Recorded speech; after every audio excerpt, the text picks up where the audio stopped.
The sea boiled beneath the storm. A furious black expanse whipped into towering waves. Lightning split the heavens, jagged bolts carving silver veins across the sky.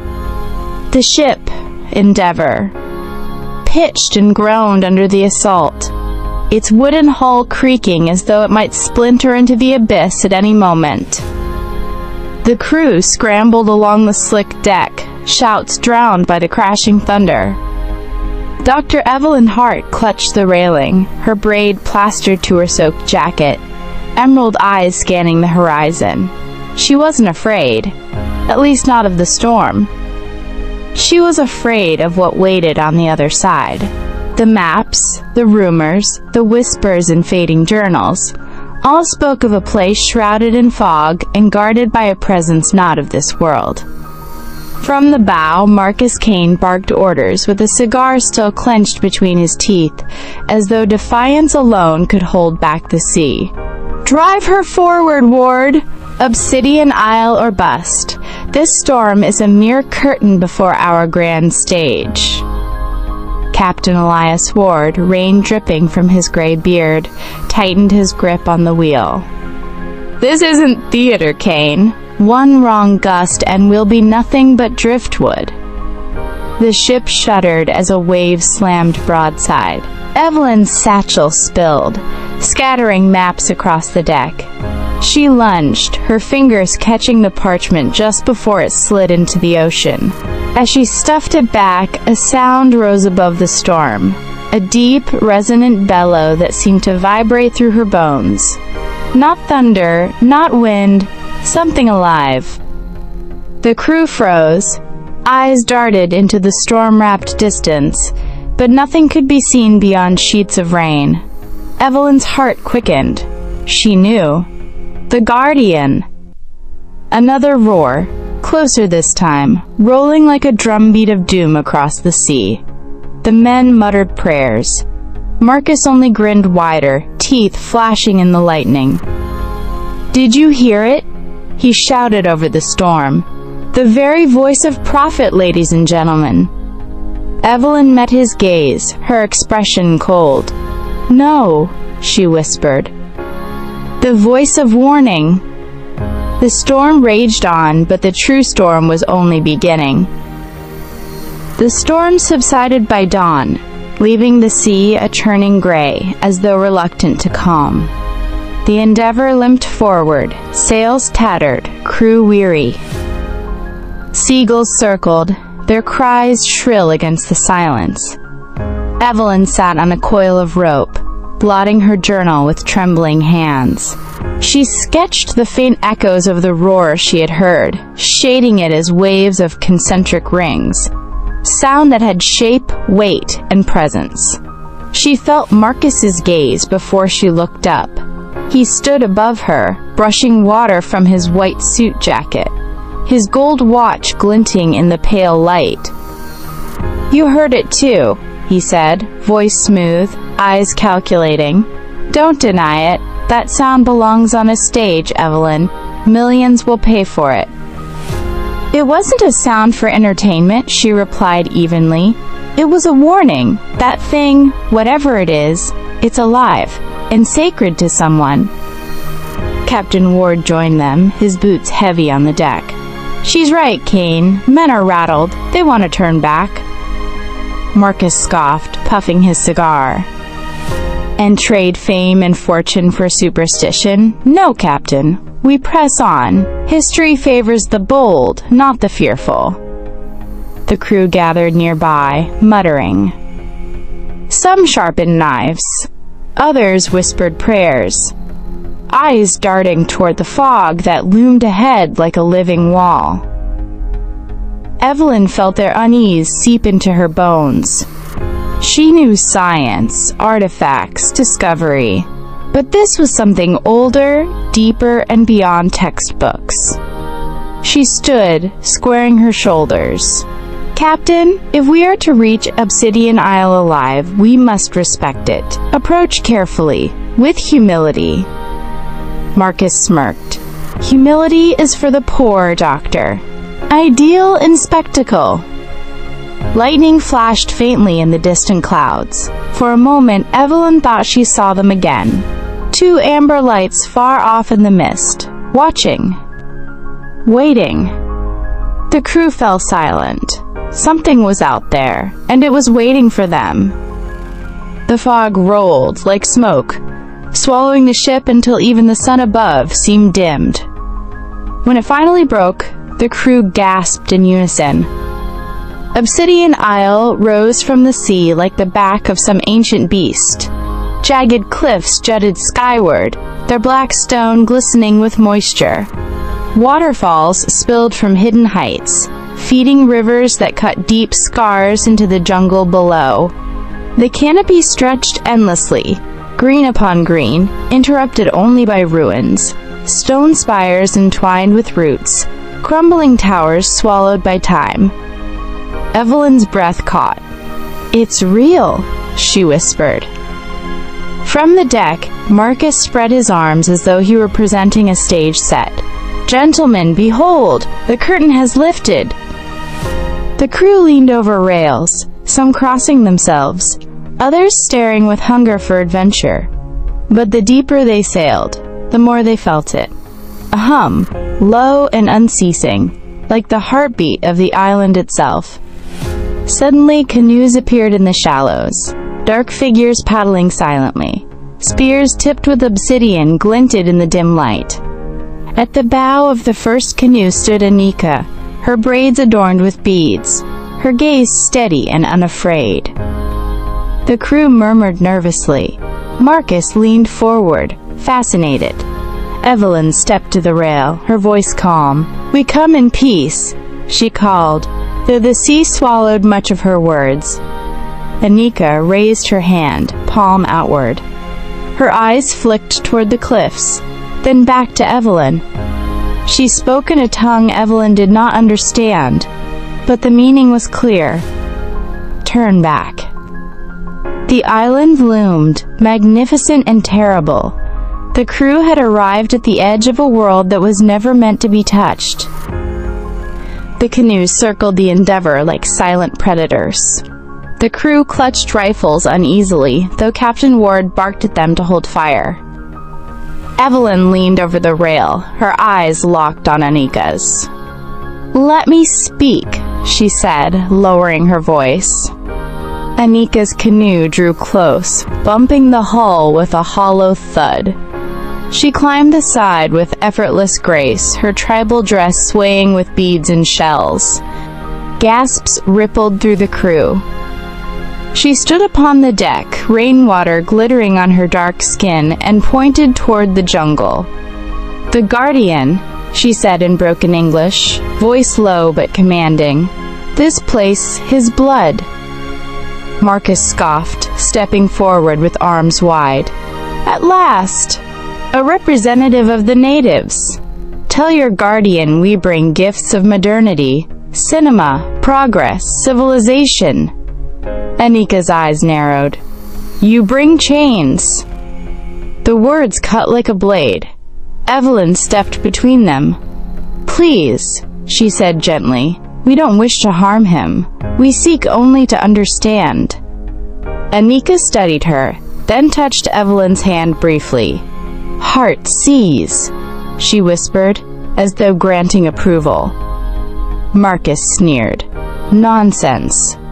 But the crew stirred uneasily, muttering about curses. The island loomed closer. Anika's warning echoed in Evelyn's mind. This was not just land. It was sacred ground. By midday, a landing party pushed into the jungle. Heat pressed down, the air thick with humidity and the cries of unseen beasts. Vines coiled like serpents around colossal trees, roots twisted high enough to trip a man. Evelyn moved carefully, sketching plants as she went. The air buzzed with an energy she couldn't explain. The deeper they went, the more she felt watched. Suddenly, a rustle split the canopy. A reptilian creature, twice the size of a horse, lunged from the ferns with jaws snapping. Chaos erupted. Sailors fired rifles, bullets sparking off its scaled hide. The beast lunged again, knocking a man to the ground. Evelyn froze, heart hammering. Then, from somewhere deep, a sound tore through the jungle. A roar so immense it silenced everything. Birds scattered, the predator faltered. Through the trees, a shadow passed. For just a heartbeat, Evelyn saw it. Massive shoulders, silver fur streaked with light, and two glowing amber eyes fixed upon her. The predator shrieked and fled. Silence followed, save for the men's ragged breathing. Evelyn's legs trembled. She knew what she had seen: Armstrong. The jungle path opened into a clearing where towering stone walls jutted upward, swallowed by vines and moss. The ruins stood as silent witnesses to a civilization lost to time. Carved faces of deities with hollow eyes stared down from the weathered stone, their mouths open in eternal screams. Evelyn brushed her hand across the carvings, tracing the outlines of murals etched deep into the rock.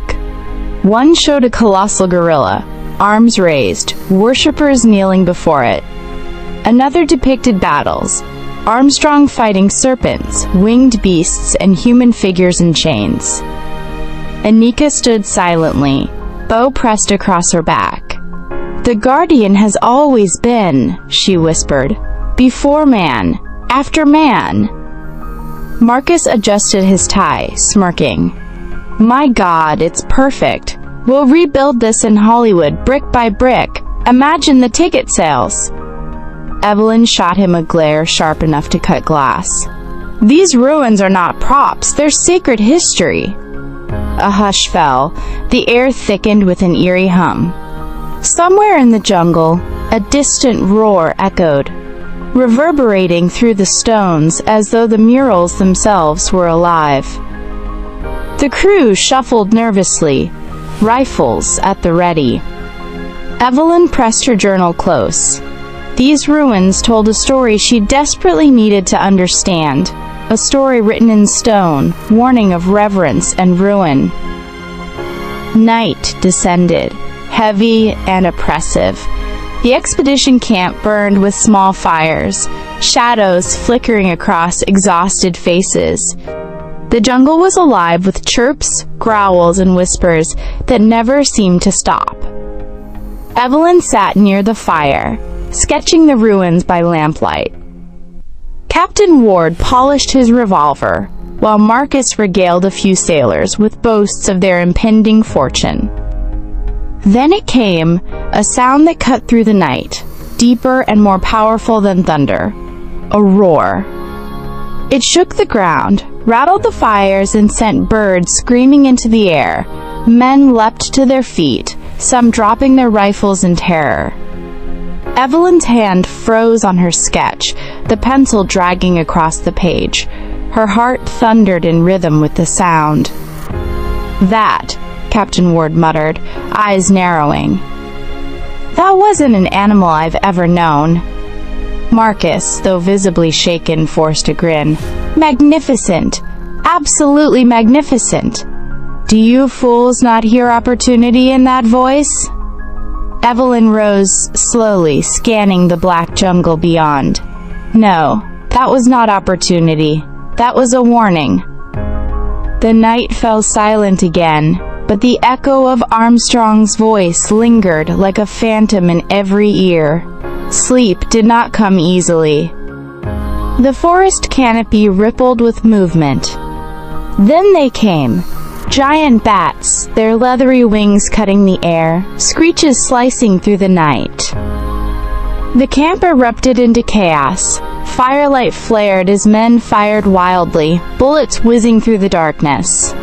One sailor was snatched into the sky, his scream fading as blood rained down. Evelyn stumbled, a massive bat lunging toward her with fangs glistening. She threw her arms up in futile defense.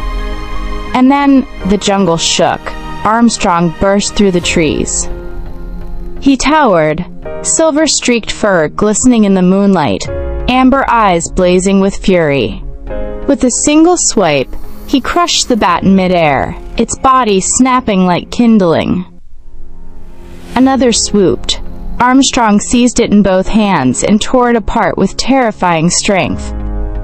Evelyn fell to the ground, staring upward in awe and terror. For a brief moment, Armstrong's eyes met hers. They glowed not just with rage, but with something deeper, awareness. The bats fled, retreating into the night. Armstrong stood, chest heaving, breath misting in the cold air. He turned toward the jungle, paused, and vanished back into the darkness.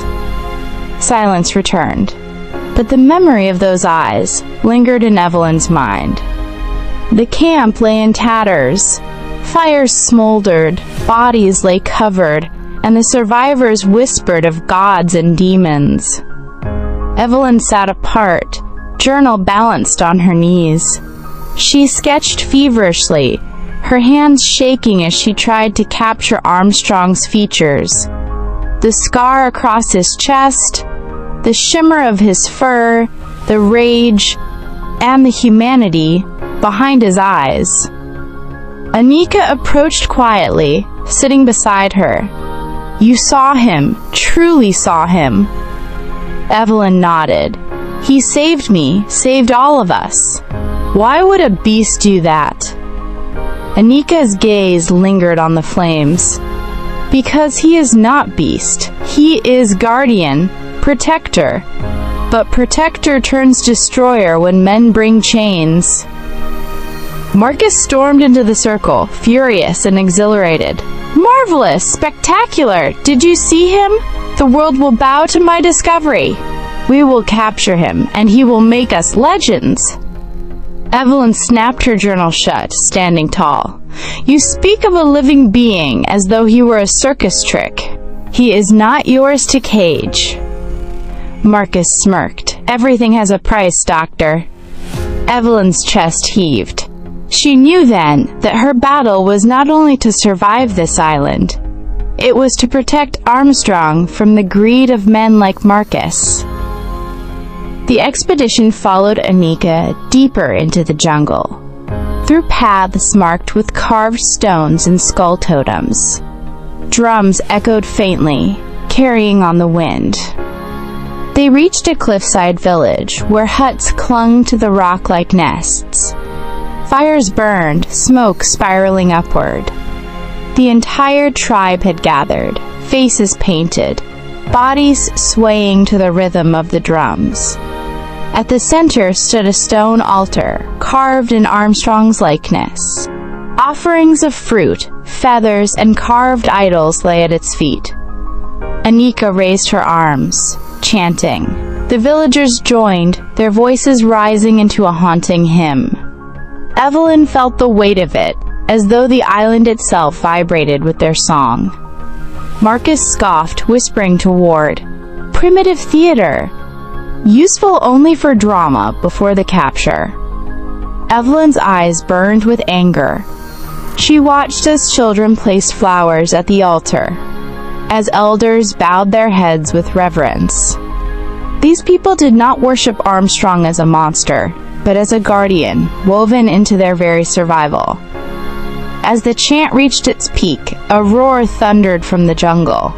Not of anger this time, but of mourning. The villagers fell silent, eyes cast downward. Evelyn whispered, "He knows we are here." Marcus commandeered the largest ruin as his war room, a roofless chamber where strangler figs threaded through cracked lintels like veins. The crew gathered around a crate, pressed into service as a table. A map Evelyn had drawn, ridges, river bends, the clearing where they'd seen the trails, was weighed down with cartridges, coils of wire, and the gleam of brass winch hooks. "Simple," Marcus said, the cigar clamped in his teeth, bobbing with every word. "We lure the Guardian into this gorge, here." He tapped a narrow blue line Evelyn had inked, a tributary slicing between two basalt escarpments. "We blow the south wall." The rock collapses, weakens his footing, and he slips. Nets drop from both sides. Harpoons with chain lines go in. Winches drag him down. Fire keeps him disoriented. Chloroform pots finish the job. Curtain. Captain Ward's jaw tightened. You're speaking about a living thing, not a trawled whale. And I'm speaking about survival and the price of the passage that brought us here, Marcus snapped. Your men are owed wages. Evelyn spread her hands over the map. Armstrong is not an it. He protected us last night. If you corner him, you'll turn protector into destroyer. We should observe him, learn. Learn what? Marcus barked. The acoustics of a roar? The tensile strength of a fantasy? Enough. I didn't drag cameras and cables through a fever swamp to write an academic paper. He nodded to the quartermaster. Issue the chains. Anika stood in the threshold, rain stippling her braids. She had not been invited, she came anyway. Fire breaks covenant, she said softly, eyes on Evelyn, not Marcus. You tear the ground will tear you back. Ward looked from the native woman to Evelyn. Doubt flickered there, like a lantern guttering in wind. If we do this, we do it clean, he said at last. No panic, no cruelty. Marcus spread his arms in mock benediction. Clean then.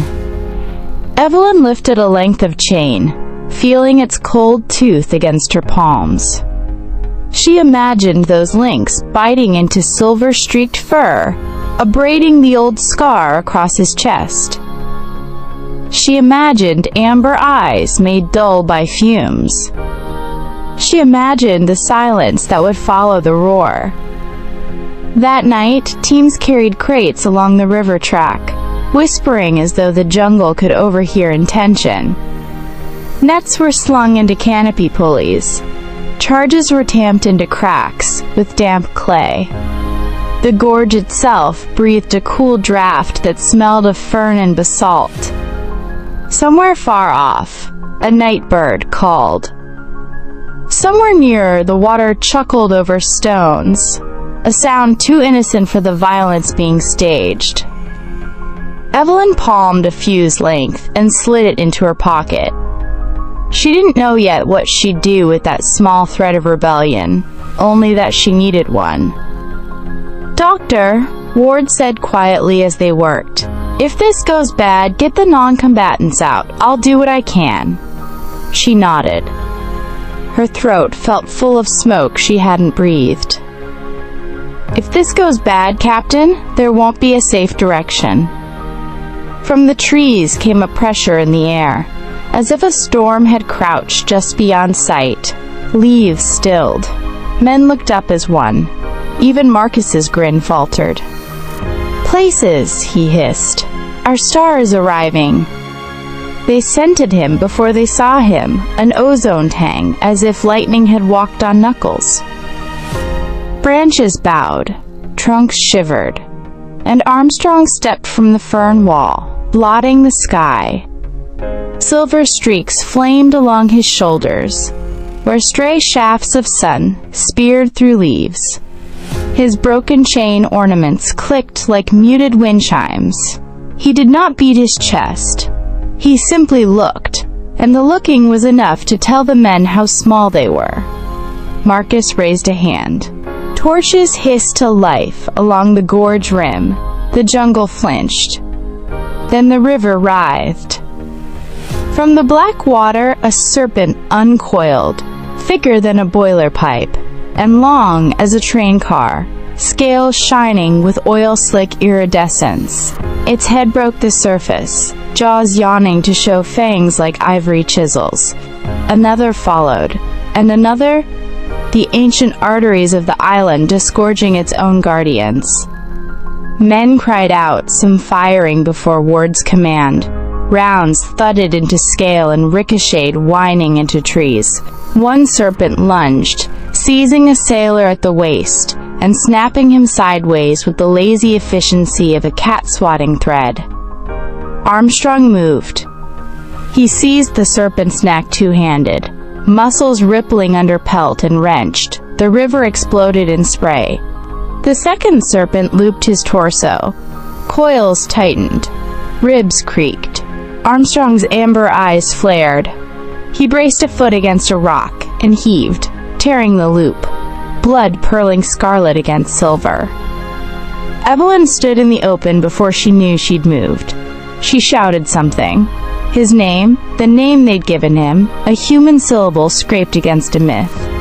He turned his head a fraction, as if the sound had tugged a thread inside him, and in that beat, a third serpent arrowed for her. The world narrowed to a mouth. The mouth filled with his hand. Armstrong blocked the strike, palm over fangs, and the snake's head pistoned uselessly against him. He slammed it to rock, where it writhed, spine broken. He put his body between Evelyn and the river, not looking at her, as if he could not afford the expense of that acknowledgement in battle. "Charge is ready!" someone screamed from the rim. "Not yet," Ward bellowed. "Not while he's—" Marcus's eyes glittered, spectacle crowned in blood. "On my mark." Armstrong roared then, not at men, but at the serpents, and the river, and the fate that insisted a guardian must always bleed. The sound went through Evelyn like a hand pressed to a bell. The serpents broke. The river ran. Armstrong stood over the bodies, chest heaving. Old scar slashed white among wet fur. The chain remnants ringing once and going still. He looked up, finally, and found Evelyn. In his gaze she saw a question older than language. From the rim, somewhere beyond Ward's reach, a fuse hissed. Smoke thinned. The gorge seemed to breathe out. In that lull between violence and whatever would follow, the jungle's usual busy gossip returned. Insect thrum, leaf whisper, a frog's indifferent syllable. Evelyn stepped from cover as if approaching a skittish horse, both palms raised. "I'm here," she said softly. "I see you." Armstrong faced her. He was close enough now that she could hear the slow drag of his breath, smell the mineral damp of his fur, the resin from crushed fern. The scar across his chest was an old, roped lightning strike of tissue. There were newer gouges, too, and beneath them the gleam of chain remnants. Iron rings fused into crude ornaments by time and heat, a history nobody had asked permission to write on his body. She unstoppered her canteen and set it on the rock between them. He watched. A fly landed on his lower canine. He did not blink. His curiosity was a pressure in the air, like the moment before rain.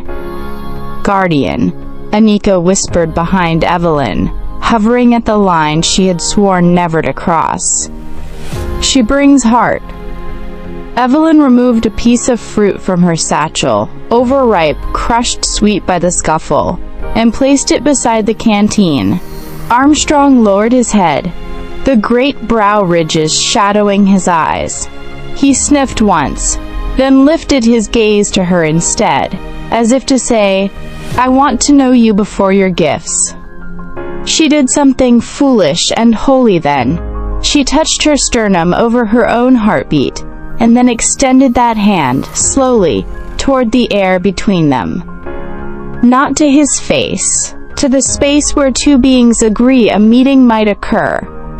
His fingers uncurled. Enormous, black-skinned, creased like riverbeds, they hovered above hers, trembling minutely with force restrained.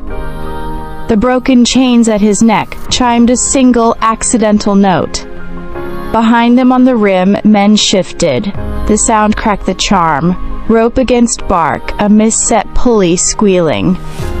Armstrong's head rose. From somewhere out of sight, a fuse's sizzle. Evelyn's mouth opened in warning. "Wait," she said to the trees, the men, history. "Please." In Armstrong's amber eyes she saw herself. Small, wet with river spray, jaw clenched not against fear but against grief at a future she could see arriving like a train around a blind curve. He could have snatched her then, he could have left, he did neither. He took one step that shortened the world to a single possibility, that trust might exist for the length of a breath. The cliff detonated. Sound erased sound. Rock jumped like startled cattle. A sheet of basalt slid, crumpled, and slammed into the river with a force that made the water heave like a lung. Armstrong threw his forearm over Evelyn without touching her, taking the stone hail across his shoulder.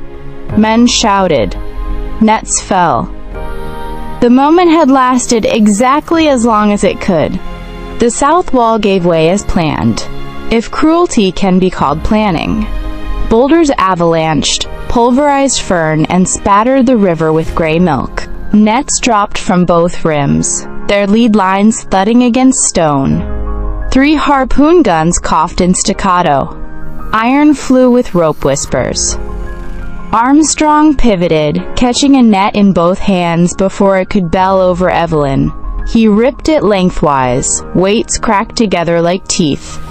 A harpoon thudded into rock near his ankle, the chain line snapping taut and singing. Another buried itself in his left shoulder with a meaty thock. He bellowed, one knee dipping.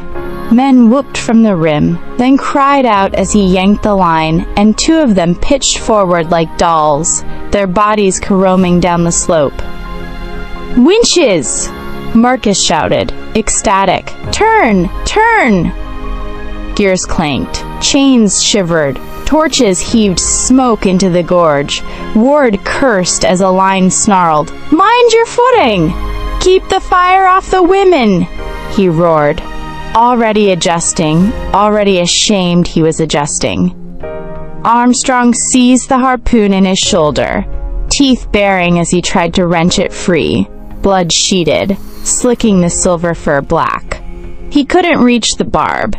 The chain yanked at his wrist, dragging him 3 inches, then 6, furrows scoring the wet rock. Evelyn ran, because reasoning with men had led to this, and proximity to him was the only truth she trusted.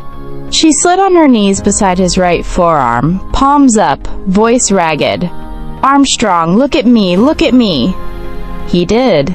And in the flare of amber she saw calculation return, a warrior's triage. He moved his forearm a hair to shield her from a falling weight. Another harpoon struck, lower abdomen this time, and his breath punched out. He swayed and caught himself with a knuckle-deep gouge in the rock that no human tool had cut. Anika's cry braided with the winch ratchet. "Breakers! Breakers!" She loosed an arrow. It bit into a pulley, and a net sagged uselessly to the water. 2 of her kin did the same, and for a breath, the machine of men hiccuped. But there were more machines. There are always more. Marcus hurled a clay pot.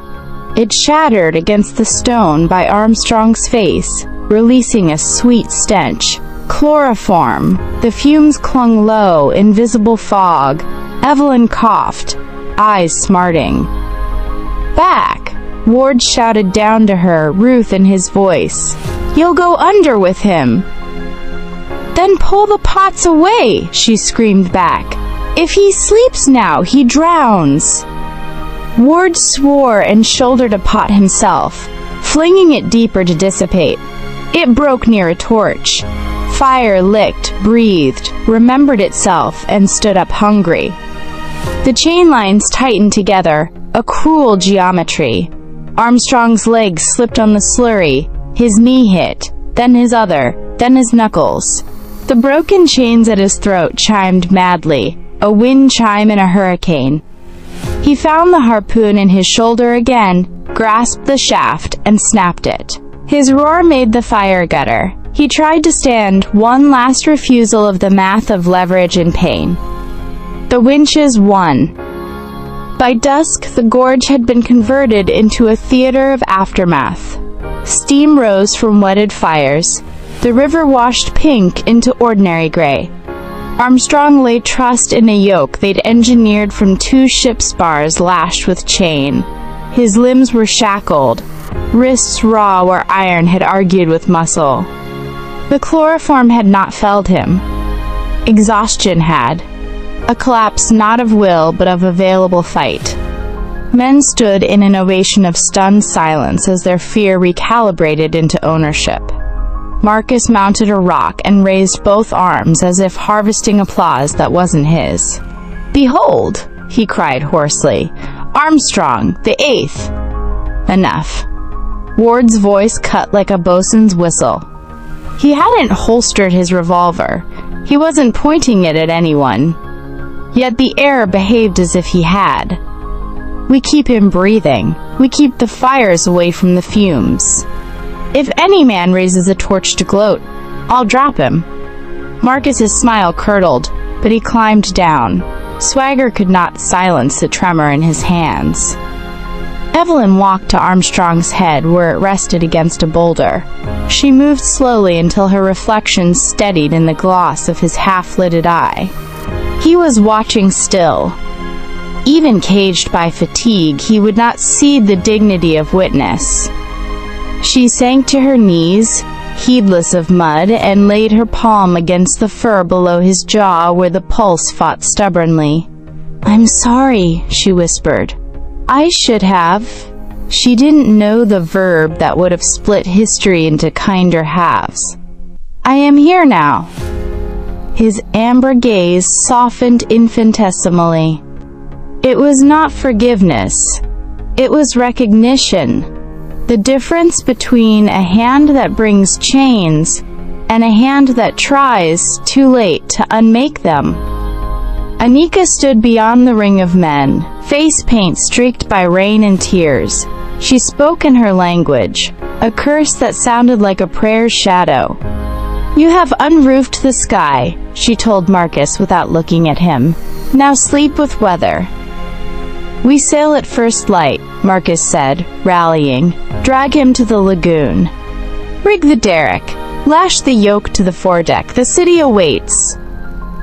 Ward winced at the word drag. "We'll use rollers," he said, "and ropes on beams. We won't flay him alive." The work began, as ugly work does. Methodical, competent, persuasive to the conscience, because it bore the grammar of logistics. Men cut saplings for rollers. Others cleared a path to the lagoon, widening a deer track into a wound. The chains chimed with each shift, a music without mercy. Evelyn stayed beside Armstrong's head while they levered the spars. She wiped grit from his nostrils with her kerchief, soaked it in canteen water, and pressed it to his lips. He did not drink, but he breathed through the damp cloth, and his breath ruffled its edge. That small domestic motion broke her. "I'll fix what I can," she murmured, even if fixing is only a thread. When they heaved, she stepped back, and the whole yoke assembly slid forward a yard. Armstrong's body followed like a continent urged by tides. He did not resist. There was nowhere left to go but with them. Dusk finally chose night. Torches rose. Not in triumph. Ward's glare made sure of that. But because men need to see where their feet land, the jungle watched with a million lidless eyes. Somewhere above, a storm stitched itself together with silent lightning. Marcus walked beside the yoke, rehearsing lines only he could hear. Evelyn kept pace too, not rehearsing anything, only measuring each chain's bite, each flinch, each future she might still fracture differently if courage came in a useful shape.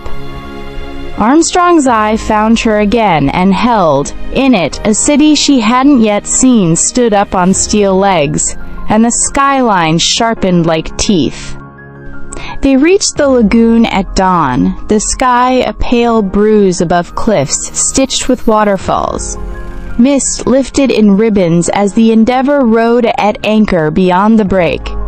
The path hacked through the jungle ended in a scraped ramp of mud where rollers waited, sap bleeding from the cut trunks.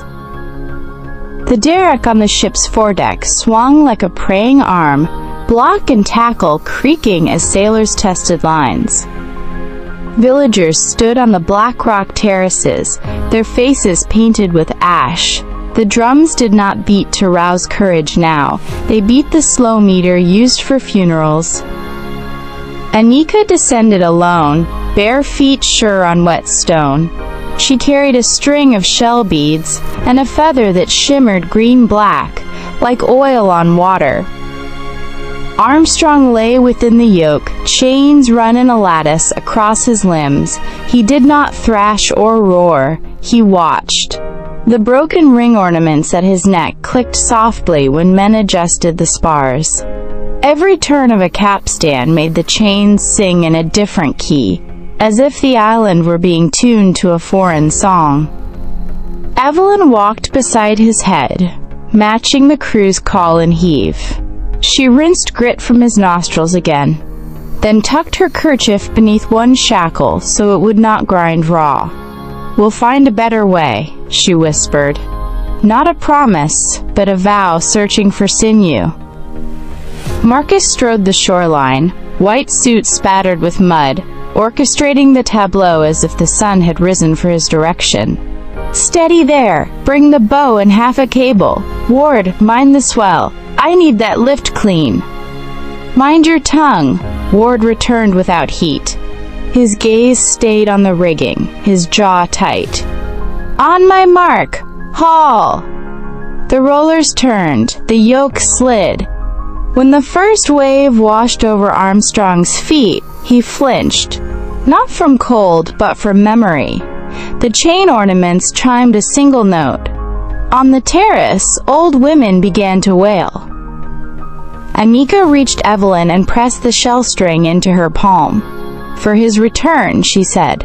Her eyes shone, not with tears yet, but with a bright conviction that felt like a curse and a blessing sharing one mouth. She touched the chain lattice and closed her eyes. For a breath the air smelled like burnt herbs and rain after dust. Then she stepped back. "If you forget he is sacred, the sea will remind you." Evelyn nodded, throat tight. She slipped the beads over her own wrist. "I won't forget." Capstan bars thumped. The derrick block squealed. The yoke lifted just enough for the rollers to be dragged forward and reset. Men grunted. Sand crabs fussed around their boots, outraged at war's intrusion into their small arithmetic. When the sling finally took Armstrong's weight, the derrick bucked. Deck planks complained.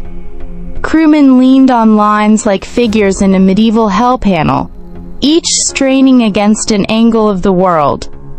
Armstrong did not vocalize, his amber eyes fixed on the tree line where the altar lay hidden. Perhaps he listened for the drums. Perhaps he listened for a silence that would tell him what he already knew. He was leaving the circumference of his name. They swung him aboard. On the terraces, the funeral beat ceased at once, as if cut with a knife. Then, very softly, the villagers began the melody they sang to newborns, the welcoming song. The reversal made Evelyn stumble. Anika lifted her face to the ship and sang until the notes thinned into wind. Marcus swept his arm at the horizon. "City," he called, as if it were a creature that might answer. "City awaits." Armstrong turned his head enough to find Evelyn on the foredeck. The scar across his chest held the light like a pale welt of moon. In that gaze was no plea. Only a long accounting had begun. By afternoon, the sea forgot it had ever been gentle. Swells rose like black bellies, the horizon a crooked jaw of foam. Rain came hard and slant, driven like nails. The Endeavour clawed into it, bow vanishing and heaving up again, with the wounded grunt of old timber. Armstrong lay lashed to the foredeck, where the ship had the longest conversations with the waves. Chains ran through stout hawseholes to ring bolts below. The yoke was wedged under a cradle of beams. Even so, each plunge drove him against iron. His breath turned to white flags in the spray. Lightning skittered over the water, and for a heartbeat, his silver streaks shone like molten lines hammered into fur. Ward's orders rode the wind. "Reef, secure that boom. Mind your fingers, Jardine. Kane, get those camera crates below, or I'll drown them myself." Marcus skittered across the tilting deck, clutching a case as a wave swept hip-high and then higher, a cold wall. He screamed as it shoved him against the rail. A bosun snagged his collar and yanked him free. "You'll not drown before your premiere," the man muttered, then flung himself back to the braces. Evelyn was a small knot of intent in a world of huge forces. She had tied herself to a cleat with a line around her waist and crawled along the lee of Armstrong's shoulder, body pressed to the deck as water shoved past. She worked blind and close, shoving folded canvas under the chain that bit his abdomen, wedging rope fenders where iron chewed at bone. "Easy," she said, though the storm didn't bargain. "I'm here." Armstrong shifted, as much as the geometry allowed, to create a pocket of space that sheltered her from the worst of the backwash. The broken rings at his neck clinked thoughtfully, like someone thinking with their hands. He lifted his head a fraction, eyes finding hers through a veil of rain. Amber reflected blue fire from the lightning. Salt water seamed along the ridges of his face like tear tracks. Another wave stamped the deck. The cradle slid half an inch. A shackle shrieked as it took sudden load. "Slack the forward chain!" Ward roared, already running with 2 men to knock the turnpin free. The chain spat and settled. Armstrong's chest hitched, then steadied. A tarpaulin tried to become a bird, and almost succeeded.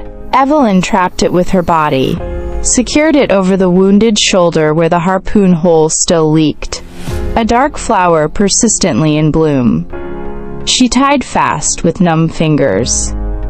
When she looked up again, he had closed his eyes. Not in defeat, she realized, but in a mannered kind of steadiness, as if he could choose which senses to leave in the storm and which to keep for later. Ward bellowed to men, to beams, to the idea of a ship. "Hold!" They did. The storm ground its teeth and moved on incrementally, leaving the deck re-slicked and re-salted. The crew wrung out, and a hush that was only the sea remembering how to breathe without shouting. Evelyn unlooped herself and sat beside Armstrong's jaw, knees to chest, tasting copper and brine. She put her palm to the warm seam of his breath and felt it travel through her bones. Marcus, drenched and trembling, watched from the break of the foredeck, a rat having survived the flood, fury already drying into calculation. "Make sure the chains are doubled when the weather breaks," he told the quartermaster. "I won't lose him to a moon and a woman." The weather settled into a grudging truce. The deck steamed in the lamplight, salt drying on iron like frost. Stars came out between slow rags of cloud, bright and near, as if curious. Most of the crew turned in, dead tired and grateful. A few stayed up to smoke and watch the black water for omens. Ward patrolled once, twice, and finally paused by the bow to listen. Not to the sea, but to the lack of argument in it. Evelyn brought a lantern and her journal to the foredeck and sat cross-legged near Armstrong's cheek. She placed the light low so it would not glare into his eyes. "I used to watch this guy with my father," she said. "We'd sleep on the roof, and he'd point to the dark between the stars and say that was where the old stories live. She smiled at her own foolishness, and read him a line of a poem about rivers wearing down mountains. "It takes time," she added, touching the chain with 2 fingers. "But time has teeth." Armstrong's breath washed warm across her knees. He watched her with the patience of a tide. The broken ring ornaments at his neck clicked now and then. Not in irritation, but the way a dreamer shifts on a too small pillow. She turned the journal around to show him the sketch she had made of his face. The chest scar not as a wound, but as a map. He leaned closer until the lantern painted his fur in golden shadow. Slowly, carefully, he extended one finger and touched the page with a nail thick as a chisel. The paper creased the tiniest amount. He did not tear it. He traced, not the outline of his own head, but the quick little symbols she had made for stars in the corner. A grunt, low and almost conversational, hummed in his throat. "You see them too," she whispered. "Of course you do." From the shadow of the windbreak, the soft clockwork rasp of a hand-cranked camera began. Marcus had waited for this quiet, like a poacher waits for moonless weather. He framed the lantern-lit tableau, woman and monster, intimacy and scale. He would sell it as proof of taming. Ward stepped into the same shadow and stood beside him without speaking. He did not touch the camera. He did not forbid it. He only let Marcus become aware of his presence, as a weather one must tack against. After a moment, Marcus lowered the viewfinder and feigned a yawn, the crank going still. Evelyn told a story about a fossil trilobite, how it had been footsteps made stone, how she had held it and felt time not as years, but as weight. "They say the creature went extinct," she said, "but I think nothing vanishes. It becomes the story we tell about it." She placed her palm on the chain again. "This is not your story." Armstrong exhaled, a long untying of rope. His eyelids drooped. She dared a closeness that would have been madness on land. She leaned until her brow just brushed the warm fur at his jaw. His amber eye closed fully. For 3 breaths, the world contained no stage, no commerce, no clause on the ledger of men, only breath and the slow turning of a planet under the open sky. Ward cleared his throat softly. Evelyn started, looked up, and saw nothing but the captain's silhouette against stars. He tipped his hat by an inch and moved away. The night held. Morning brought a brittle brightness that made tempers shine where they might have been dull. The mess smelled of coffee and rope and damp wool. Men gathered in pockets that arranged themselves like magnets. Some around Ward, who spoke in low, practical tones. Others around Marcus, who spread figures on a ledger with coins to anchor numbers against the ship's roll. "You've seen what he can do," Marcus said, voice easy, as if they discussed rain. He tipped a gold watch from his pocket, let it tick in his palm. "In the city they will pay to breathe the air he displaces. Bonuses for each of you. Enough to send home, enough to drink, enough to forget this damned island." A young seaman named Fallon shifted between the circles. "And if he dies on the crossing?" he asked. "We get a medal for hauling a carcass?"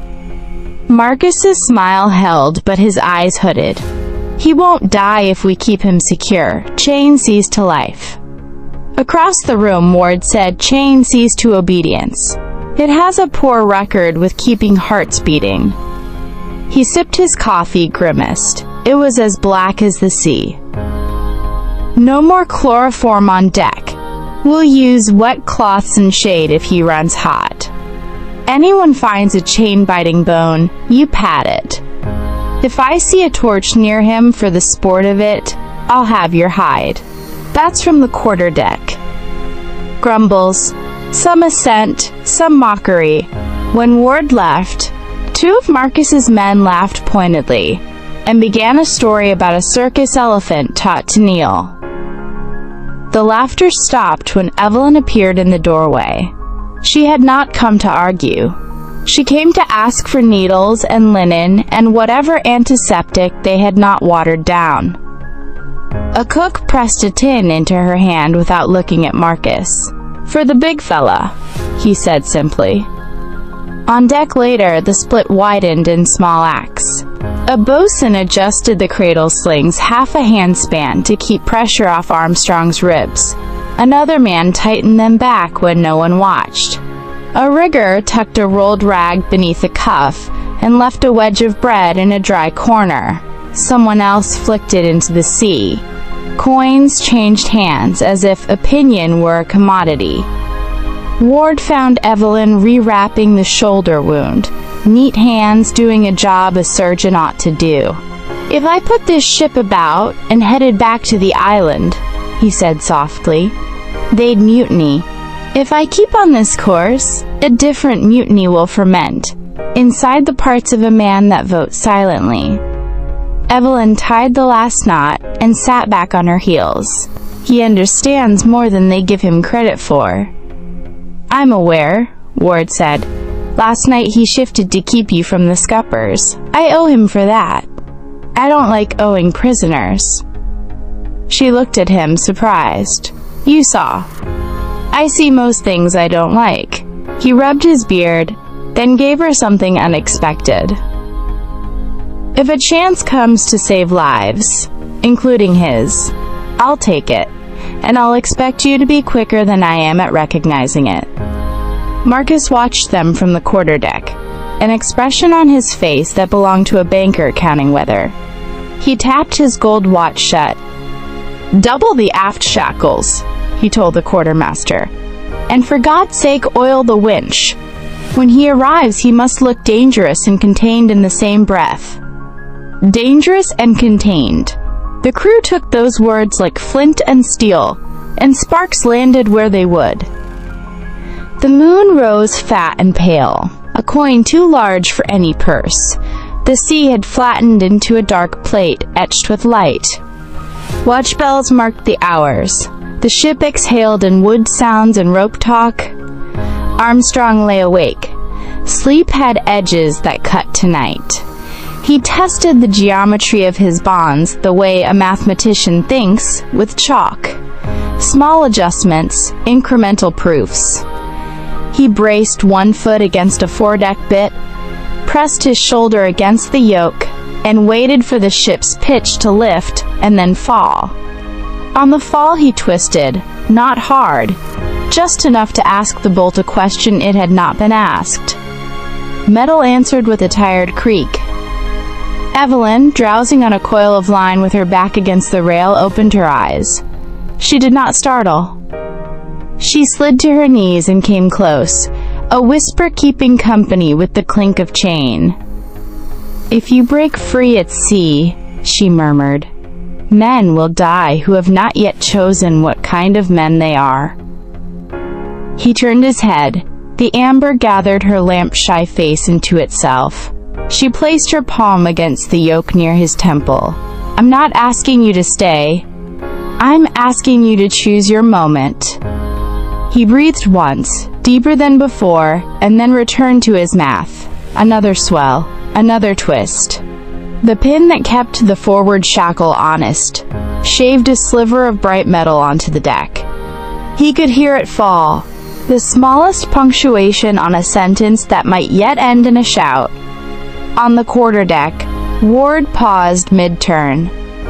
He couldn't have heard that shaving land. What he heard was the absence of a particular chain's complaint. He stared into the pale light and saw nothing move and everything tense.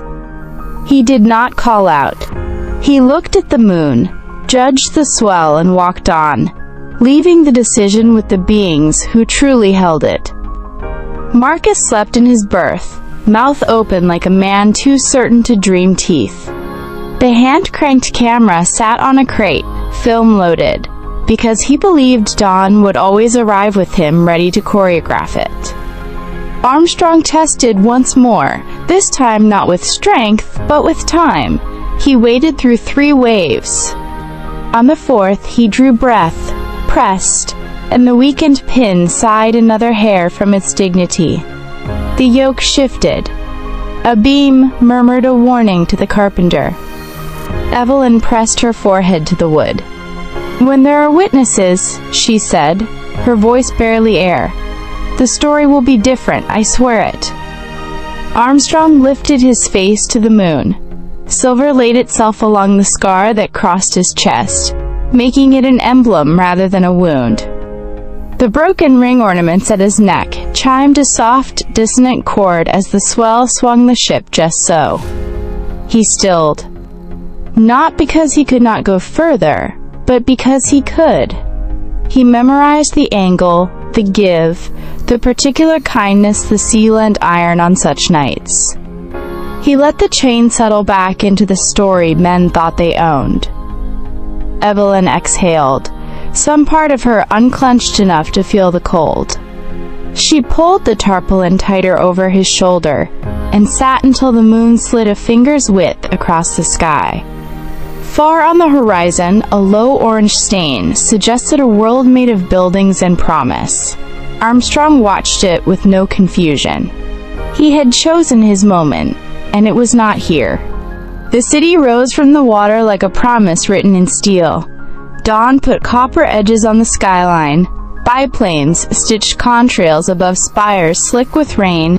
The harbor stank of coal and brine and ambition. Dock workers in flat caps massed along the wharf, jostling with newspapermen and a bouquet of microphone stands set for breathless statements. Posters had bloomed overnight on warehouse walls. Armstrong, the eighth wonder. The letters seemed to lean forward as if they too strained for a view. The Endeavour slid into the slip under the tug's shove. Lines were thrown. A gangway clanged into place. Captain Ward stood at the rail, jaw tight, eyes sweeping for hazards that were not weather. Evelyn beside him wore the island beads at her wrist, like a reminder she had not imagined a different way. "Smile, Captain," Marcus said, already immaculate in a fresh white suit, the last salt scrim buffed from his gold watch. "History's lens is pointed this way." The derrick creaked. Men in city overalls, hired the night before, took the lines from Ward's crew. They did not ask questions about origin or ethics. They asked about leverage and load. The cradle rose. Chains sang on pulleys. A hush fell on the dock as Armstrong's bulk cleared the rail. Silver-streaked fur dark with spray, chest scar, a pale diagonal brand across Smith. He did not roar. He looked. That looking moved through the crowd like a wind. Some stepped back, hats in hands. One man laughed too loud and then shut his mouth, as if the noise had bitten him. Cameras chattered. Flashbulbs turned the moment into a stuttering dream. Reporters shouted. The microphones offered their metal blossoms to Marcus. "Ladies and gentlemen," he boomed, "civilization meets the unknown. A guardian of a lost world, brought safely to our great metropolis. Science will study him, art will celebrate him, and charity," he paused, because charity played well, "will benefit from every ticket." Ward's voice was low. "Get him on the low, boy, not the circus wagon," he told a foreman, "and clear the route. No whistles, no damn brass band." But the city had made up its mind about spectacle. A fire brigade marched past to cheers for no reason except that crowds need parades. Above, in office windows, secretaries and clerks pressed faces to glass, their lives briefly edged by the impossible. They set Armstrong down on a reinforced flatbed with iron stanchions and hauled a cage frame over him. The bars were thick, black, and very clean. Evelyn walked alongside as the chain lattice was retensioned, setting a palm to a knuckle when a rigger's wrench slipped. Armstrong's amber eyes found hers through the grid. "Easy," she whispered, and hated that the only verb left was not enough. The convoy jerked forward. Police motorcycles nosed ahead.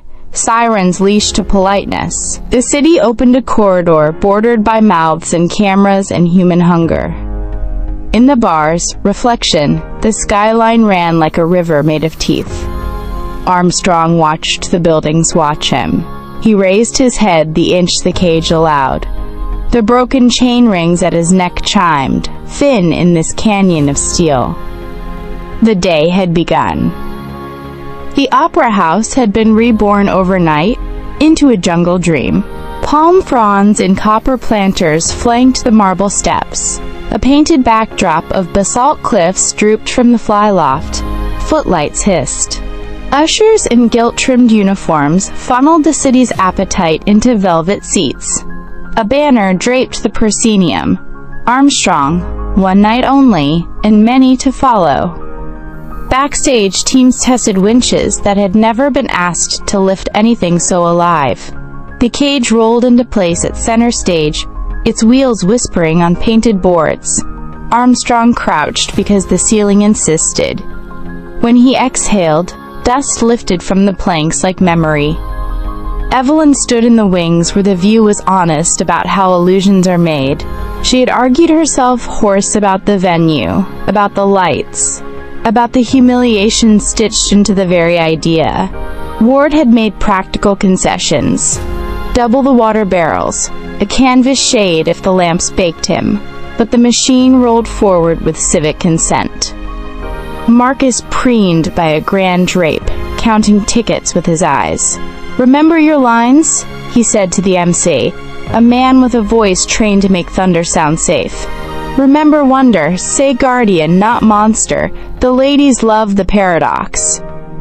The house lights dimmed, a hush assembled, the curtain rose. The MC's patter rolled out in vowels that glossed over ethics. From the uncharted reaches of the South Seas, where nature guards her greatest secrets, we present for your edification and awe. He gestured with a magician's flourish.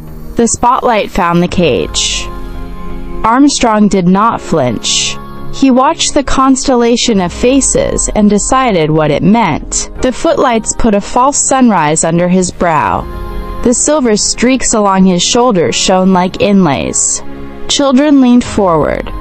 A woman in a fox stole suppressed a gasp with a gloved hand. Two men in the gallery began to clap and then stopped, as if applause might wake something better left sleeping. Evelyn's stomach turned. She had never felt so many eyes weaponized. Ward stood at the upstage rail, hat in hand, lips aligned. He did not look at Marcus. The MC launched into the story the city preferred. A savage world, a daring expedition, a benevolent capture for science. Evelyn felt heat rise in her face. When the man said, "harmless as a tiger without stripes," Ward's knuckles whitened around the rail. Armstrong lowered his head. The broken chain rings at his neck clicked once. In the hush, the sound carried like a question. Which of us is in a cage? The orchestra played something triumphant and wrong. The audience breathed together. The city tried to make itself bigger than what it had invited. They wanted a display. Marcus had scripted one. The MC would approach the bars with a long pointer, indicate the size of the hand, the span of the teeth, the gentle eyes seduced by civilization. At a cue, a percussionist would clap a thunder sheet for jungle ambience. It would be a safe roar, the kind you buy at a matinee. The MC lifted his pointer. Note the formidable. Armstrong stood. The gesture was small, knees straightening, spine uncoiling the limited inchage the cage allowed. Wood groaned. The pointer lowered as if it had remembered gravity. A dust-speckled shaft of light from the flyloft fell across Armstrong's chest scar, making it a blade. In the third row, a girl of 8 whispered, "He's sad." Her mother shushed her, but her voice had named the thing the program had not priced. A violin squeaked against a chin rest. The percussionist crumpled his thunder sheet and thought better of it. Marcus gestured frantically from the wings, as if conductor to an invisible, obedient orchestra. Armstrong lifted his head and opened his mouth and made the sound that was not for theaters. It began low, a pressure wave that reached organs faster than ears. It climbed through registers the human throat had surrendered ages ago. It arrived at a pitch that set chandeliers humming sympathetically, and then broke into a dissonant overtone that felt like windows choosing whether to crack. People grabbed armrests. A man laughed that high laugh men make when they are a child again and terrified. 100 hats tilted back at once. Somewhere high in the gods, plaster dust sifted, a light snowfall of conscience. Evelyn's eyes burned. She did not cover her ears. She let the sound go through her and leave a shape. Ward felt it in the timber beneath his boots, an old shipman recognizing a force. He put a palm to the rail and steadied a thing that did not need him. The roar ended not with a snarl but on a note that suggested each breath was a treaty, and treaties break. In the silence afterward, a baby wailed. A woman sobbed once, and then clapped her hand over her mouth as if she had confessed something. Marcus stepped into the light, applauding, turning terror into entertainment with the willpower of a man who'd bet everything on it.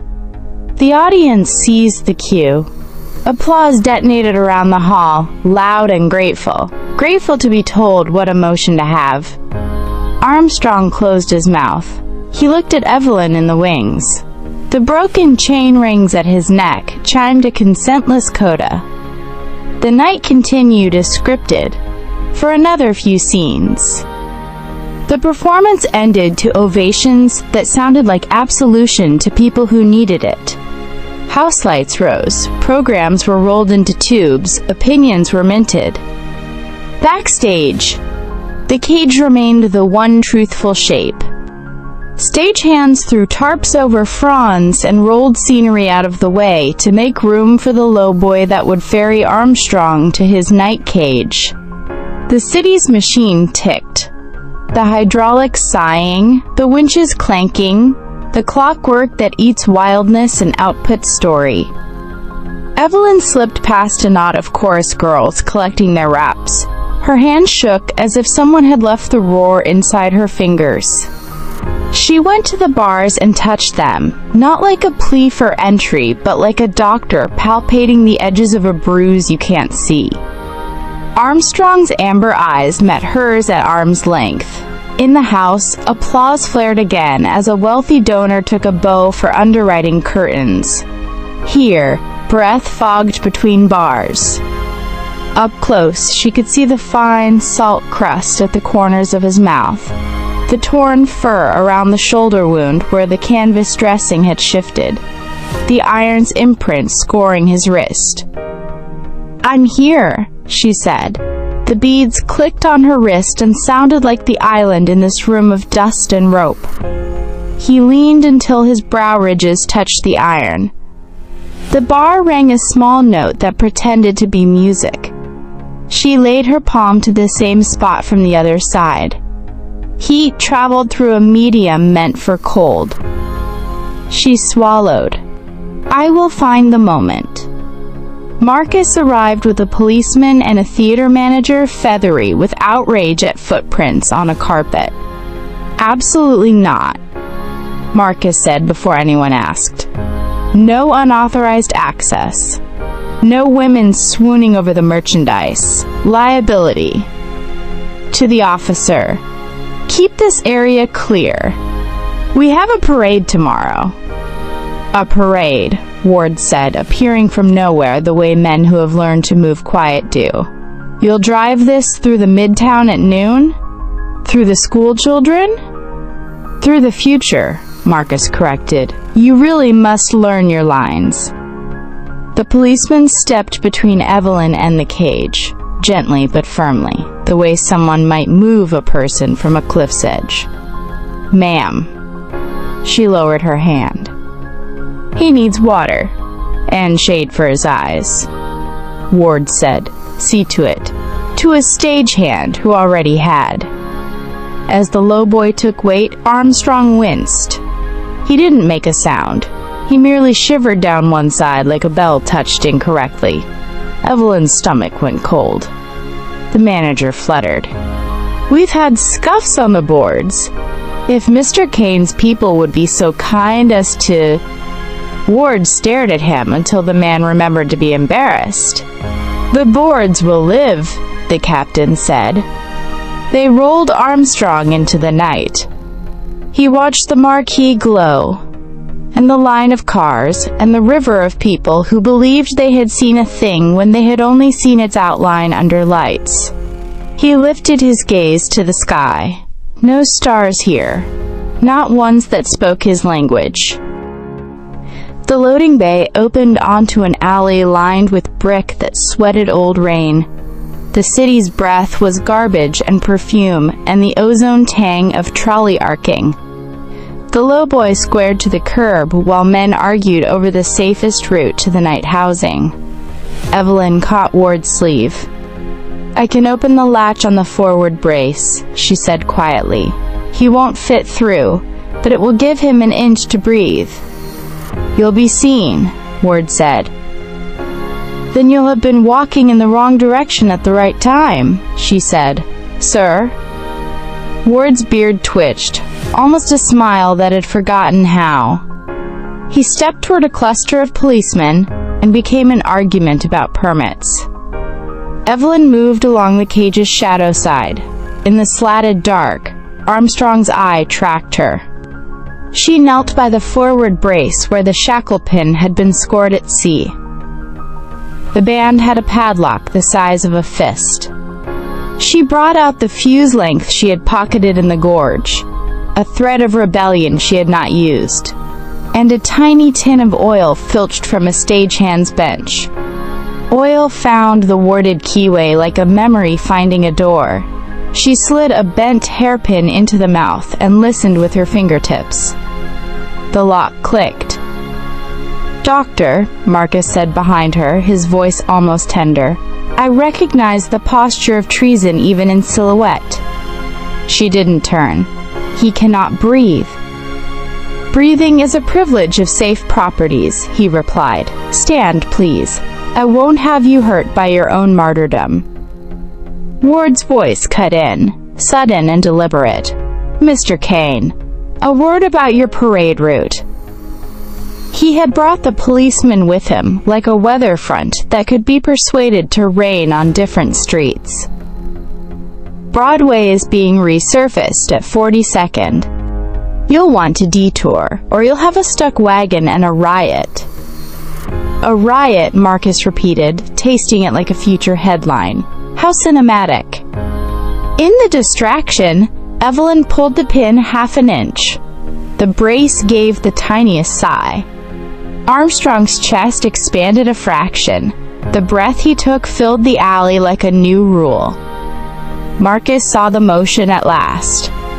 He lunged, grabbed her wrist, and hauled her away from the bar.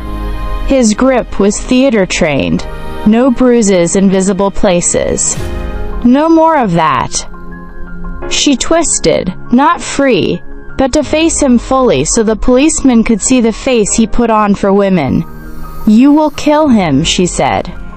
"And then you will sell tickets to his grave." "Death is a finale audiences understand," he said softly, "but I prefer long runs." He released her and smoothed his cuff. Ward stepped between them. "Enough," to Evelyn, low. "Next time do it when I'm better cover." The lowboy rolled. The city took them into its grid, where streets meet at right angles, so people can pretend life is tidy. Evelyn walked just behind the rear wheel, not as protest, but as promise. Above the alley mouth, a billboard for a brand of cigarettes showed a woman laughing with a skyline in her hand. Armstrong turned his head to see it as they passed. Something like comprehension flickered. How this place built gods of smoke and paper, and then asked real things to kneel to them. He did not kneel. By noon, the city had gathered itself into a parade, whether anyone had signed the permission slips of conscience or not. Police motorcycles idled, brass polished. Office clerks spilled onto stoops, paper confetti cupped and ready. The lowboy rolled from the Opera House loading bay, the cage's black bars throwing a grid of noon across Armstrong's fur. The banner on the lead car read "Progress" in letters as shiny as a promise. The route cut through a broad avenue. On one side, schoolchildren lined up with little flags. On the other, a cluster of protesters, students and birdkeepers and women with hand-painted placards, lifted signs that said "A guardian, not a monster," and "Science without chains." A longshoremen's union had joined at the last minute because they disliked the smell of this prophet.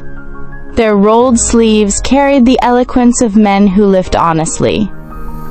Marcus rode the lead car like a conquering general, hat in hand, chin high for cameras. He had chosen this hour for light and crowds. He had not costed the weather that lives in human faces when a line is crossed. The first bottle broke near the motorcycle escort, just soda, but the pop sounded like something fatal. The line of bikes swerved. An officer's whistle cut the air, too shrill. A mounted policeman's horse danced sideways, hooves clattering. A protest placard snagged the cage corner. The man holding it stumbled, yanking the bar in a way that made the whole structure shudder. The lowboy's driver overcorrected. A wheel hit a pothole hard enough to thump bone. Inside the cage, Armstrong lurched as physics invited him to fall in a direction he did not choose. He put a hand out to catch himself. Iron met tendon with a sound like a saw biting into wet timber. He held. The chest scar flashed pale as he strained. "Keep moving!" Marcus shouted. "Forward! Forward! Music, damn you!" The band tried to play. The trumpets made bright, oblivious noises. A soundtrack for someone else's story. On the protest line, a policeman shoved a woman with a sign. She stumbled, fell to her knees beneath the cage rail. The crowd hissed. The longshoremen surged as a single thought. The police line bulged. A baton rose, then another. Someone's hat went under feet and stayed there.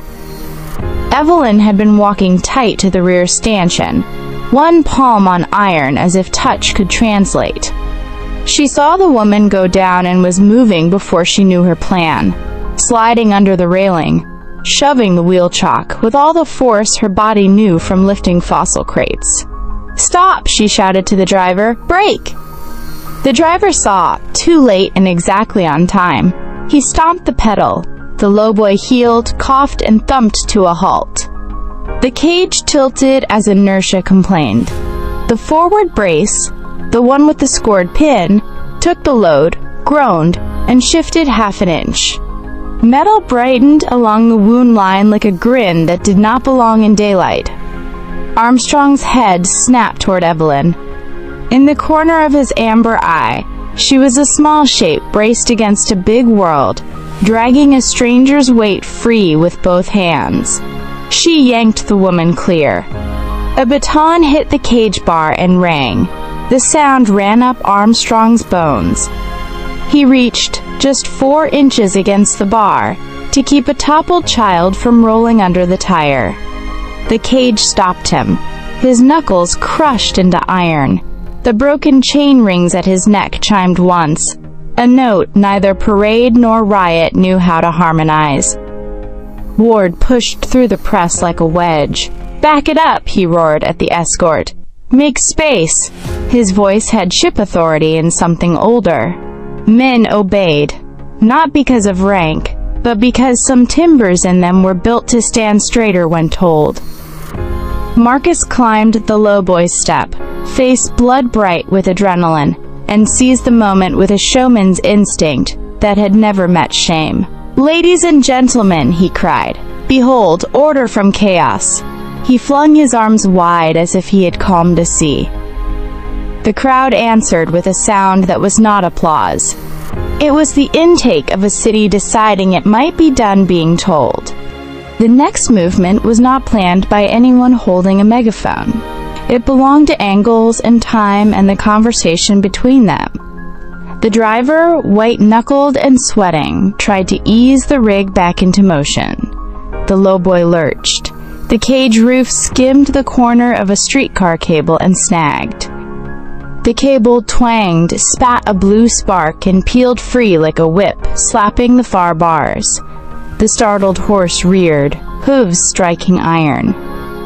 The brace pin sheared with a sigh, as polite as a gentleman excusing himself from a doomed dinner. The cage corner dropped, weight shifted. One vertical bar bowed inward an inch, then two, searching its tolerance like a tooth with an old fill. Armstrong felt the moment like a door swinging off-center. He set his shoulder and pushed. Not fury, not spectacle, just the exact answer to the question metal was asking. The bowed bar gave. A rivet popped, the sound sharp and decisive. Another followed. The cage corner opened the way a rotten fence does when a bull scratches. "Hold him!" Marcus shouted to no one in particular, to the physics of the street. He tried to climb the cage as if charisma could be a wrench. A longshoreman yanked him down by his pristine lapels and said something short that tasted like harbor and truth. Police whistles became a flock of metallic birds. Pistols came out, then wavered as their owners looked at the crowd of citizens and children and the size of the living question in the cage. Ward swept his arm down. "No guns!" he roared. "You'll slaughter the street." Armstrong took one breath and made himself big in the cage's small grammar. Bars bent. The roof kinked with a cry. The lowboy's suspension squealed, then failed on the left rear with a jag of metal complaint. Evelyn shouted without words. She found the forward latch, the one she had teased the night before, and drove her hairpin into it again with pure muscle. It popped. The band sprang a thumb's width. Air moved through the cage as if a window had opened in a sick room. Armstrong set his feet and pressed. The cage corner cracked wide enough to make a choice. He did not go for the nearest man, though men had taught him that choice 100 ways. He went for the sky. With a sound like the day being corrected, the cage roof tore. He rose through it, shoulders ripping iron like cloth. The broken chain rings at his neck sang bright and unpretty notes. For a heartbeat he knelt on the wrecked lowboy, head above the crowd, amber eyes scanning with a specific intent. He found Evelyn. He stepped off the lowboy and into the street. The asphalt boomed under the weight as if the city's ribs had just been tested for crack. People scattered, some in straight lines, some in circles. A policeman threw his gun into a trash barrel and started directing traffic with both arms like a man in a storm. Marcus scrambled back, eyes wide, yet even now he assessed angles. Light, the shape of this moment on film. "Cameras!" he yelled hoarsely. "By God, roll cameras!" Armstrong picked up a car that had parked at the wrong angle and set it out of the way like a stool. He swatted a spotlight from a news truck without aiming to break bones. It pinwheeled onto the avenue and burst into white glare, cutting the scene into hard shadows. He moved forward through the corridor. Ward was carving by voice and presence alone. No roar yet, not for them. He kept breath. He kept purpose. He shouldered a street lamp aside. It bent and sparked. He went where his gaze had fixed, toward the human who had steadied his breath on a ship in a world that did not believe ships carried souls. Panic does not run. Panic swarms. The avenue became a river with too many currents. Street vendors abandoned carts that immediately became hazards. Hats flew. A baby carriage rolled until a woman snatched it back and sobbed out loud with relief at her own hands. Armstrong moved with a caution that looked like inevitability. He did not step on anyone because stepping on anyone felt wrong and a part of him no cage had reached. When a man fell in front of his foot, Armstrong shifted mid-stride and planted to the side, his weight cracking a curb instead of ribs. He knocked a trolley pole with his shoulder. It gave, sparks showering like a cheap holiday. He squinted, then angled away from the bright, as if light itself had teeth. Police sirens learned new keys.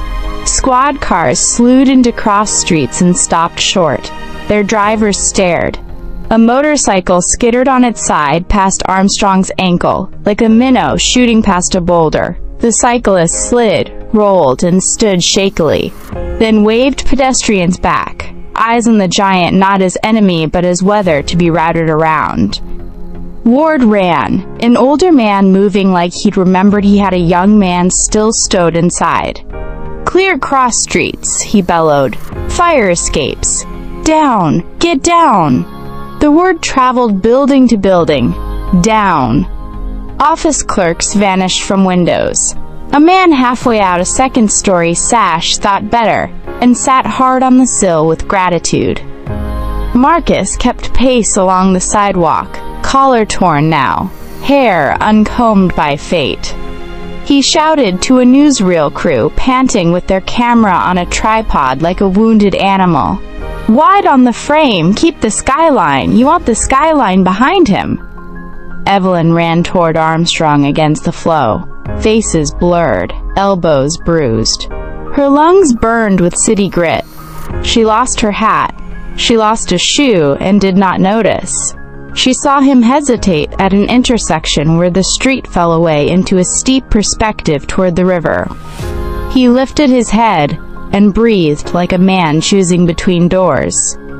A child broke from a mother's grip and toddled toward a spilled crate of oranges in Armstrong's path. The mother screamed. Wordless, a sound like the island drums turned inside out. Armstrong reached down, palm up, and fenced the child away from his foot with a gentleness that looked like a lie for something his size to manage. The oranges rolled in a pool of sunlight, ridiculous and beautiful. Someone fired a shot. It went wild. Into a billboard. Histrionic, useless. The sound made a dozen decisions at once. Armstrong flinched, then planted. He turned, slowly, toward the balcony where the muzzle smoke hung like a bad idea. Ward jerked his head up and found the uniform. Young, afraid, already ashamed. "Stand down!" he thundered. The young man did, hands shaking like flags at wind change. Evelyn reached the corner and climbed a taxi's running board to see. There he was, framed by the avenue like a stage that had found its proper actor. He looked tired. He looked permanent. He looked wrong in iron and right in air. She cupped her hands and called his name, the one men had given him, and the one he had accepted from her. "Armstrong!" His head turned. The amber found the voice, as if it had been pinned to the day. He started toward her. The alley was a pause in the city's sentence, a narrow seam between brick, where the daylight turned to a careful gray. Evelyn cut into it because the main artery would swallow her and she needed space for her voice to reach.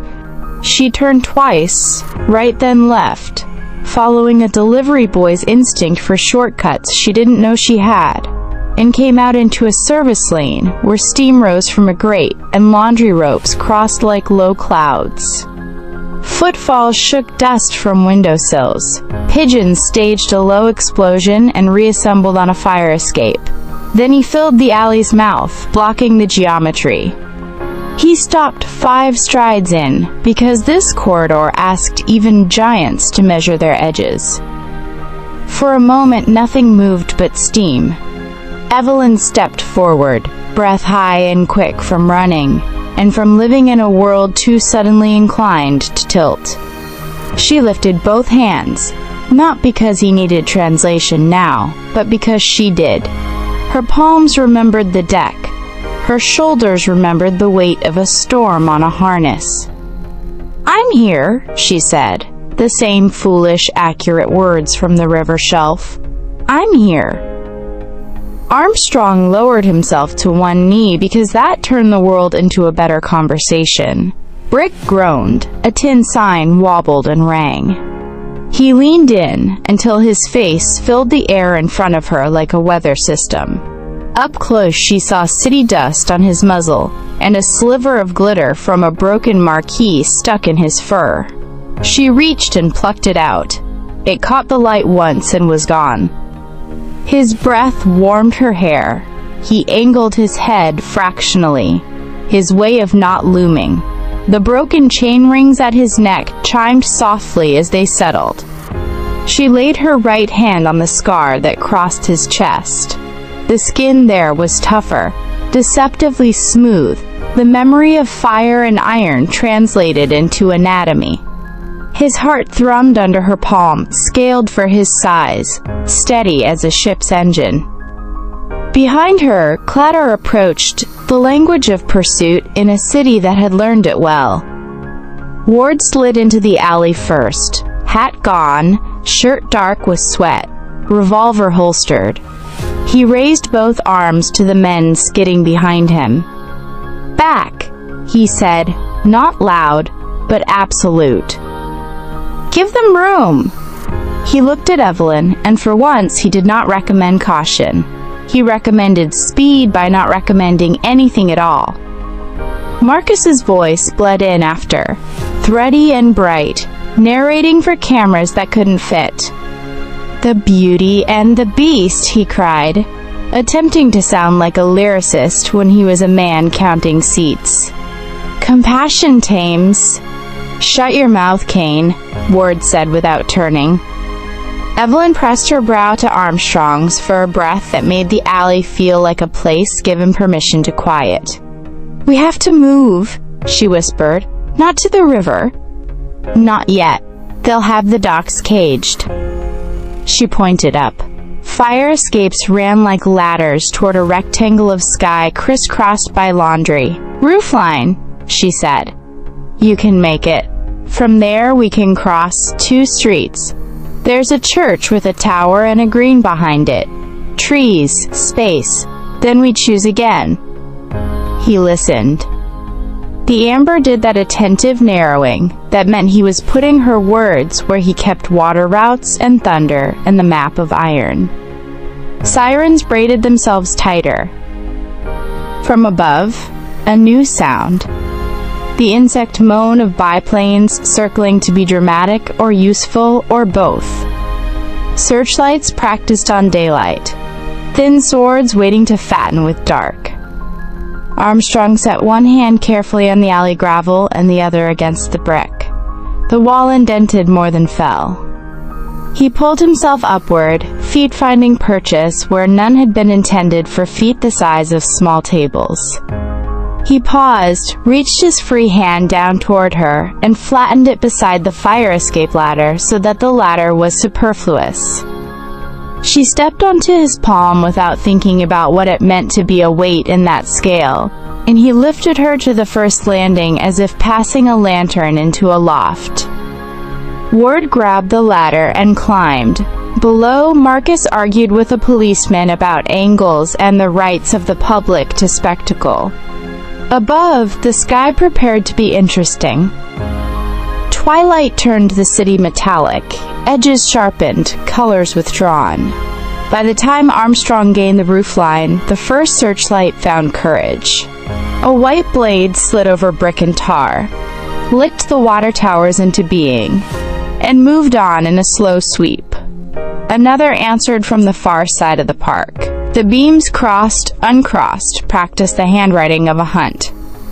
Evelyn crouched by a parapet, hair plastered, one shoe gone, beads tied on her wrist.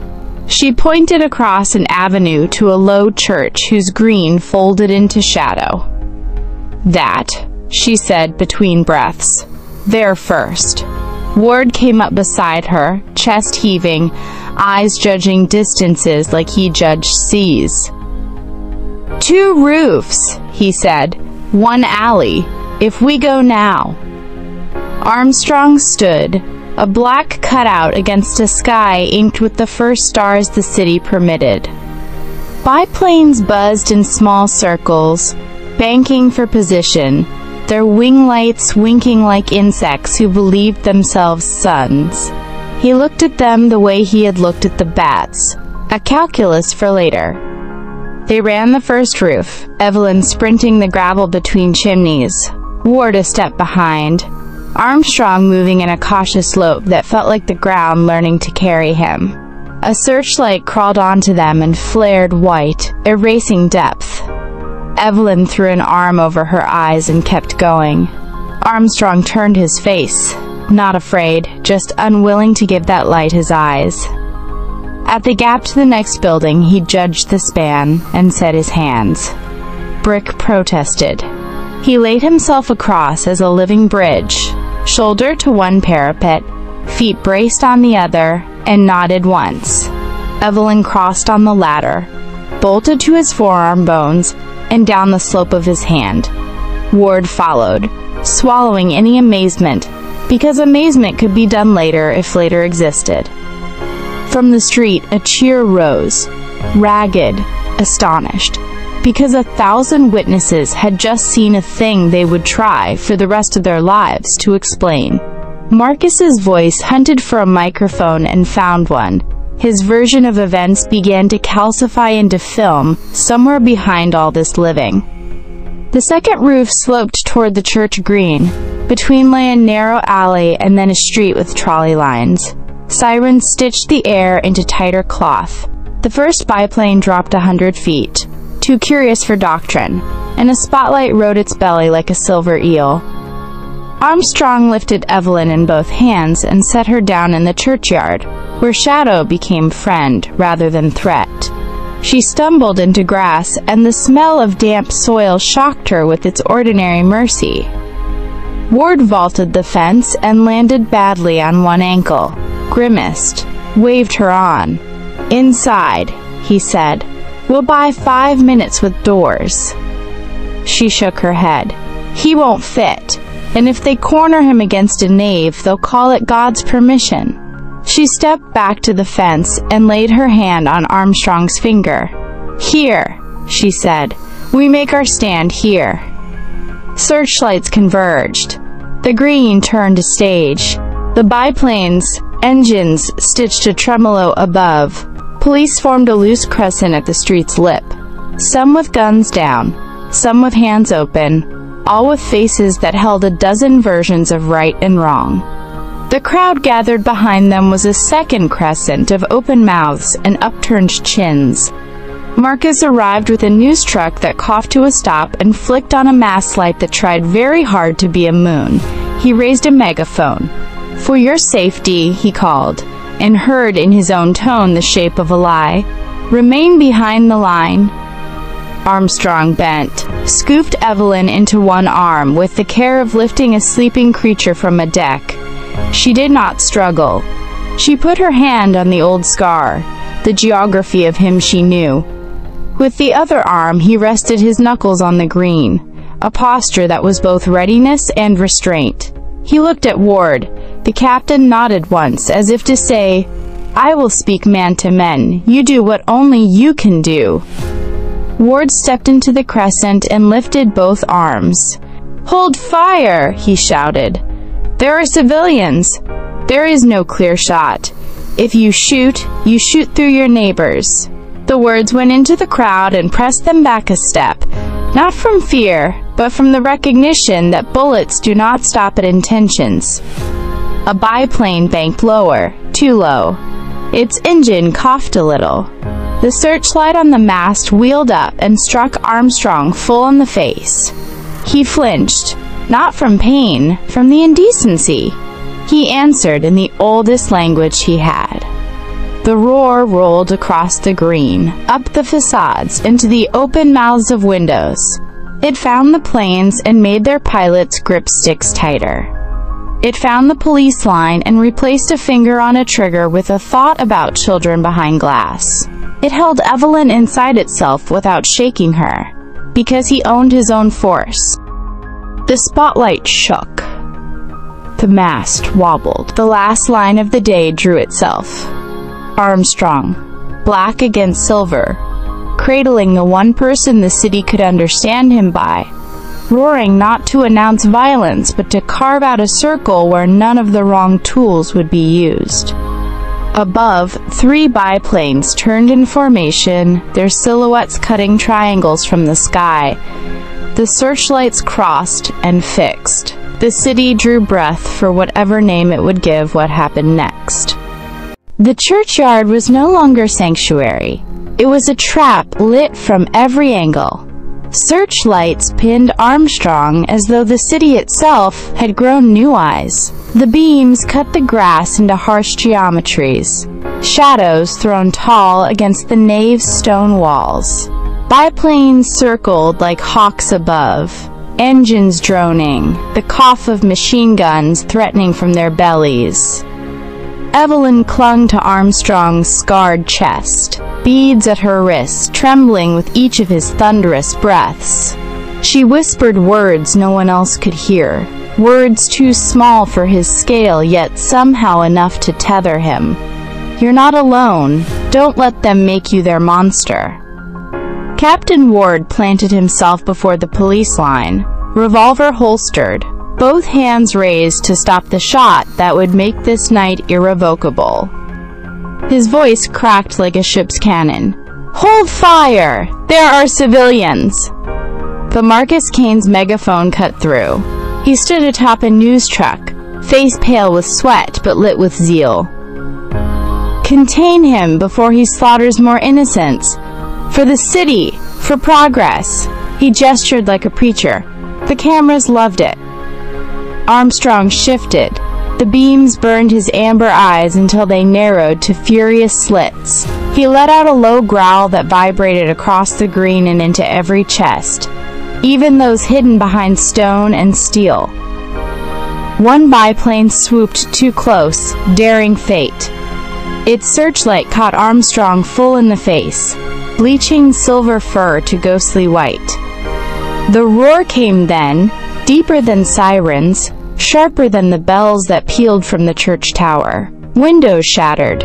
People fell to their knees, hands over ears.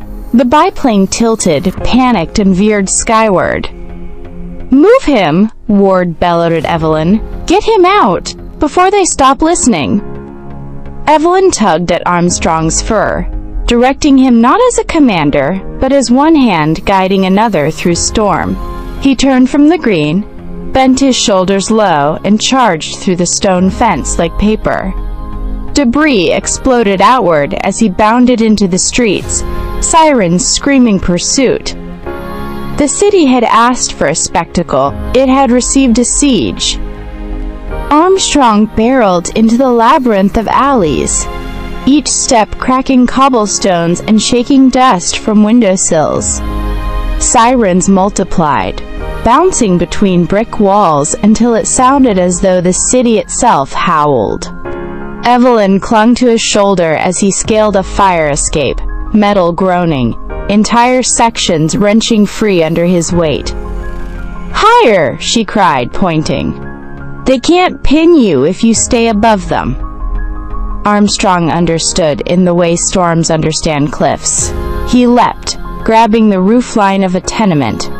Bricks split, cornice shattered, but he hauled himself up with a grace impossible for something his size.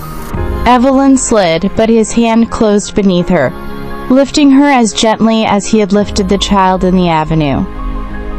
From the streets below, crowds screamed, some in terror, some in awe. "He's on the rooftops," a voice carried. A spotlight swerved upward, painting Armstrong as a silhouette against the skyline. Ward followed from the ground, barking orders at scattered officers. "Clear the streets! Get them off the roofs before they're trampled!" He looked up once, saw the giant leap across a narrow gap. Evelyn pressed to his chest and muttered, "God help us all." Biplanes swung overhead. One swooped too low, its prop wash battering Evelyn's hair. Armstrong swiped. Not to kill, but to drive it off. The wing tipped, clipping a rooftop chimney, and smoke billowed, like the breath of the city itself. Armstrong bounded rooftop to rooftop, the skyline unfolding before him. Every leap was defiance. Every landing was thunder. Evelyn pressed her cheek to his fur, whispering steadying words drowned by the city's roars. Below, Marcus directed camera crews to follow. Keep him in frame. Make the people see what havoc he brings. He pointed skyward with triumph, but inside his chest, his heart stuttered with dread at the sheer majesty of the beast he pretended to own. The mayor had declared an emergency. Police blockades sprouted like weeds. Floodlights erected on rooftops, and soldiers with rifles poured into intersections. The city, normally a symphony of horns and chatter, was now an orchestra of panic. Armstrong reached the edge of the financial district, skyscrapers rising like cliffs of glass and steel. He paused, chest heaving, amber eyes scanning the maze below. Evelyn pointed toward a half-finished tower, its skeletal beams unguarded. "There! Shelter!" Ward intercepted officers at a barricade. "No rifles! He hasn't killed a soul! You fire, and this city drowns in its own guilt." Some listened, most didn't. Marcus climbed a podium hastily erected for press. "Citizens," he called, voice booming over loudspeakers. "What you see is proof that civilization will triumph over chaos. Soon, Armstrong will be subdued once more. For your safety. For your future." Flashbulbs burst, sculpting his words into history. Armstrong snarled, hearing Marcus's voice carried on the air. He turned his head, scanning for the man who had twisted his life into theater. Evelyn touched his jawline, whispering, "Ignore him. He's noise, not truth." Sirens wailed. A line of armored trucks lumbered into view, searchlights mounted. Armstrong braced, every muscle taut, preparing to meet machines with hands. Evelyn held tighter, sensing the next chapter of the chase was about to explode. At last, Armstrong ducked into a ruined warehouse by the river, its windows shattered, its walls skeletal. Moonlight pooled through broken rafters. Here, at least, the city's spotlights hesitated, unable to pierce the tangle of beams. Evelyn slid down from his hand, her legs shaking from hours of clinging. "Rest," she whispered, "just for a moment." Armstrong crouched, amber eyes softening as he allowed his body to relax, chains clinking like wind chimes in the stillness. She tore strips from her jacket, cleaning the reopened shoulder wound. Her fingers worked tenderly, ignoring the size difference. "They've hunted you, caged you, humiliated you, and still you protect." Her voice cracked. "Why do they deserve you?" Armstrong watched, breathing slow, eyelids heavy but never fully closed. He let her lay the beads from her wrist against his scar, a gift from Anika now carried across oceans. He touched them lightly with one finger, the gesture both question and vow. Ward appeared at the doorway, face shadowed. "You can't stay. Patrols sweep every block." He looked at Evelyn, then at the giant she comforted. "But I'll buy time. You have my word." Evelyn swallowed hard, tears streaking dirt on her cheeks. "We can't keep running forever. There has to be an end." Outside, distant sirens wailed. Inside, for a heartbeat, there was only the sound of breath, hers and Armstrong's, the rhythm of two creatures who had chosen trust over fear. Captain Ward leaned against the warehouse doorframe, listening to Evelyn's ragged breathing as she worked. He knew ships, storms, the fragile bargain men make with fate at sea, but not this. This was a scale his compass had never charted. "Captain," Evelyn whispered without looking up, "when dawn comes, they'll send more than rifles. They'll send artillery, tanks. He won't survive." Ward rubbed his beard. "And if he fights, the city won't either." He looked at Armstrong, who returned the gaze with an intelligence Ward no longer doubted. "A captain's duty is to his crew, but somewhere along the way, I think this creature became part of mine." Evelyn's eyes glistened. "Then help me keep him alive." Ward sighed, old bones remembering storms. "There's a choice coming. Between the city that raised me and the beast that saved me. Between order and truth." He shook his head. "I'm not sure which will make me more of a traitor." Armstrong shifted, the chains ringing softly. He leaned closer to Ward, amber eyes unblinking. In them, Ward saw not just strength but judgment, the kind captains dread from seas themselves. Ward finally nodded. "All right, my compass points to you." He adjusted his revolver belt, jaw set. "I'll stand with him, even if it means standing against my own." Evelyn exhaled, relief trembling through her. "Thank you." The city outside howled for blood. Inside, an unlikely crew took shape. A woman, a captain, and a guardian too large for the world that tried to own him. On Obsidian Isle, the drums began before anyone commanded them. Old women leaned on staffs, their hands trembling not with age, but with the weight of distance. Children sat wide-eyed as flames painted their faces. The air itself thickened with anticipation, like the jungle holding its breath. Anika stood before the altar carved in Armstrong's likeness, its moss-slick stone shining with dew. She wore her ritual dress of shells and feathers, face painted in swirls of white. Her bow rested at her feet. Tonight she was not a warrior. Tonight she was the voice between worlds. She raised her arms. The drums grew louder, matching the thunder in her chest. "Guardian walks among the cages of men," she cried, the language old enough that the island itself listened. "He bleeds in their streets, but his roar shakes their iron." The villagers murmured. A girl clutched her mother's shawl. Anika closed her eyes and saw it. Armstrong in chains, his amber eyes burning across oceans. Evelyn's small form beside him, a city's lights clawing at the sky. The vision stabbed her like lightning. She staggered, but did not fall. "The sea carries his pain," she gasped. "The wind carries his rage. The earth beneath us knows he is far from home. We must call him back. Not his body, but his spirit, so he will not be alone." The tribe knelt. Even the elders who had sworn never to pray again pressed their foreheads to stone. Anika placed both hands on the altar. Fingers splayed across the scar carved into the gorilla's chest. "Hear us, Guardian. Walk not alone in the city of teeth. Remember us. Remember the drums." The beat grew wild, frantic, like a heart refusing surrender. The jungle shook as if unseen footsteps answered. Somewhere across oceans, Armstrong lifted his head against the moon, hearing not just sirens, but memory.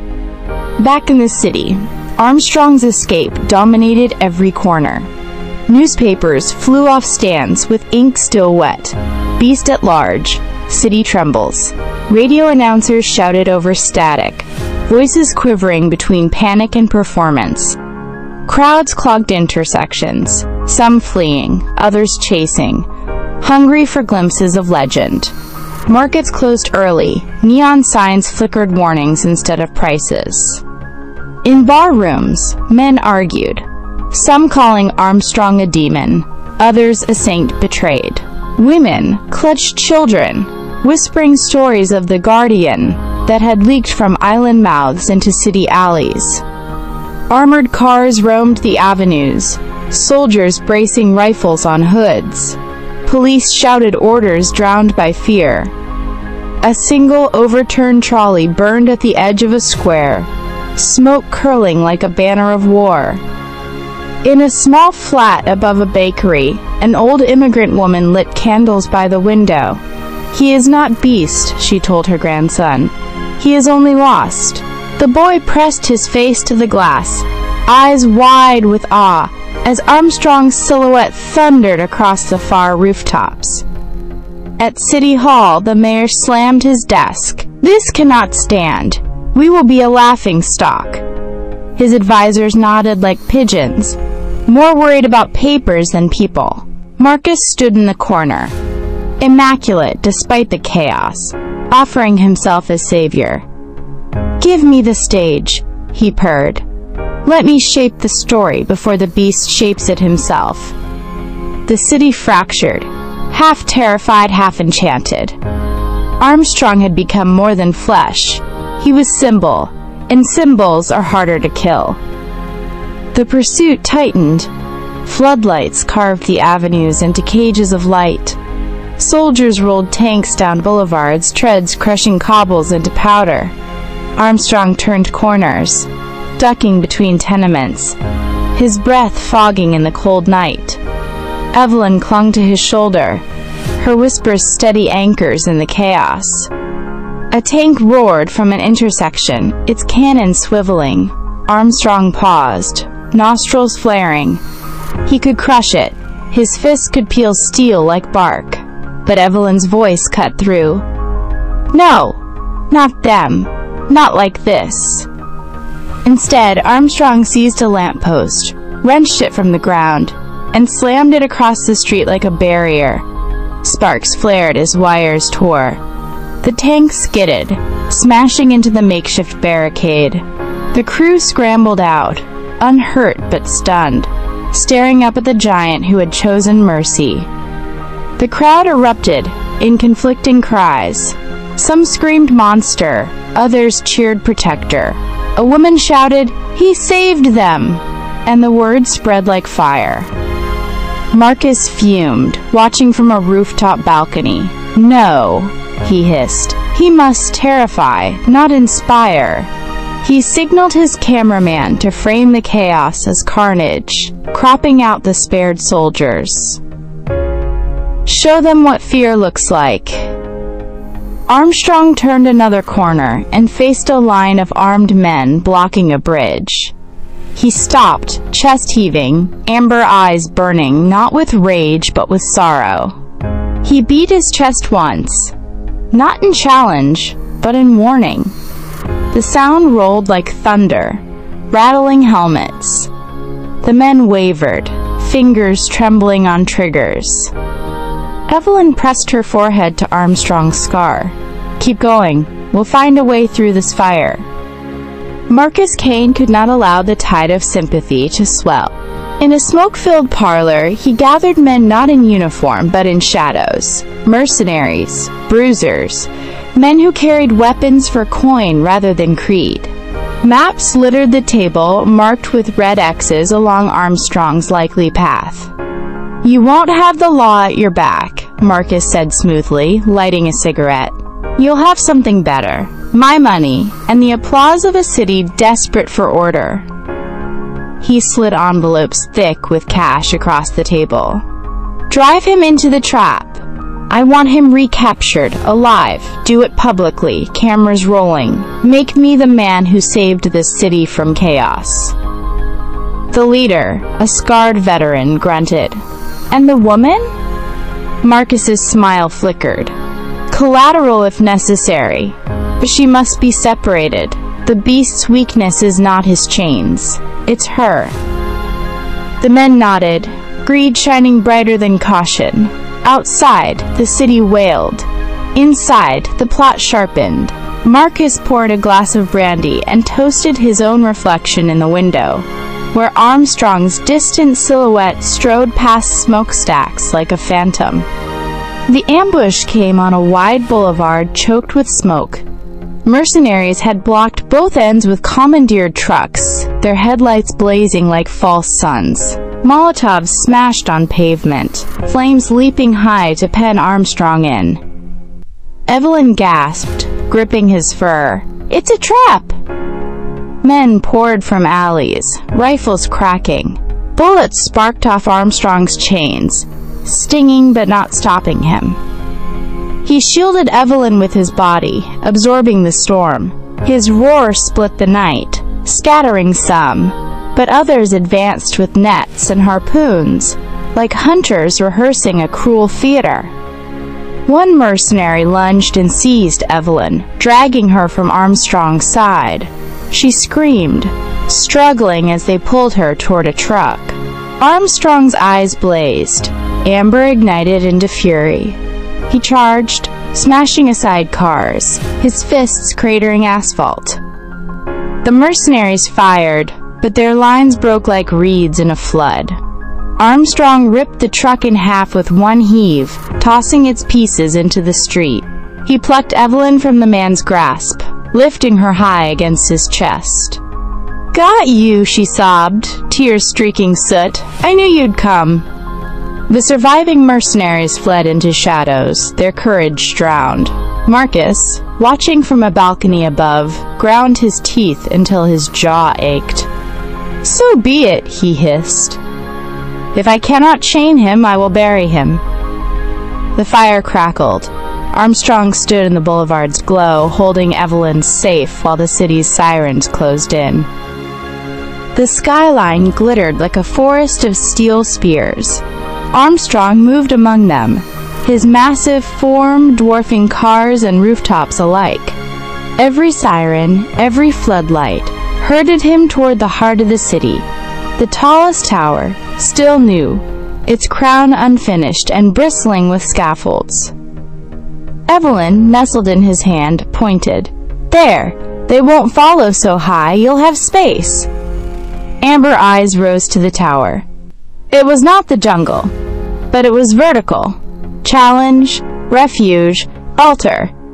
Armstrong's breath fogged in the cold air, the scar across his chest glowing pale under the neon glow.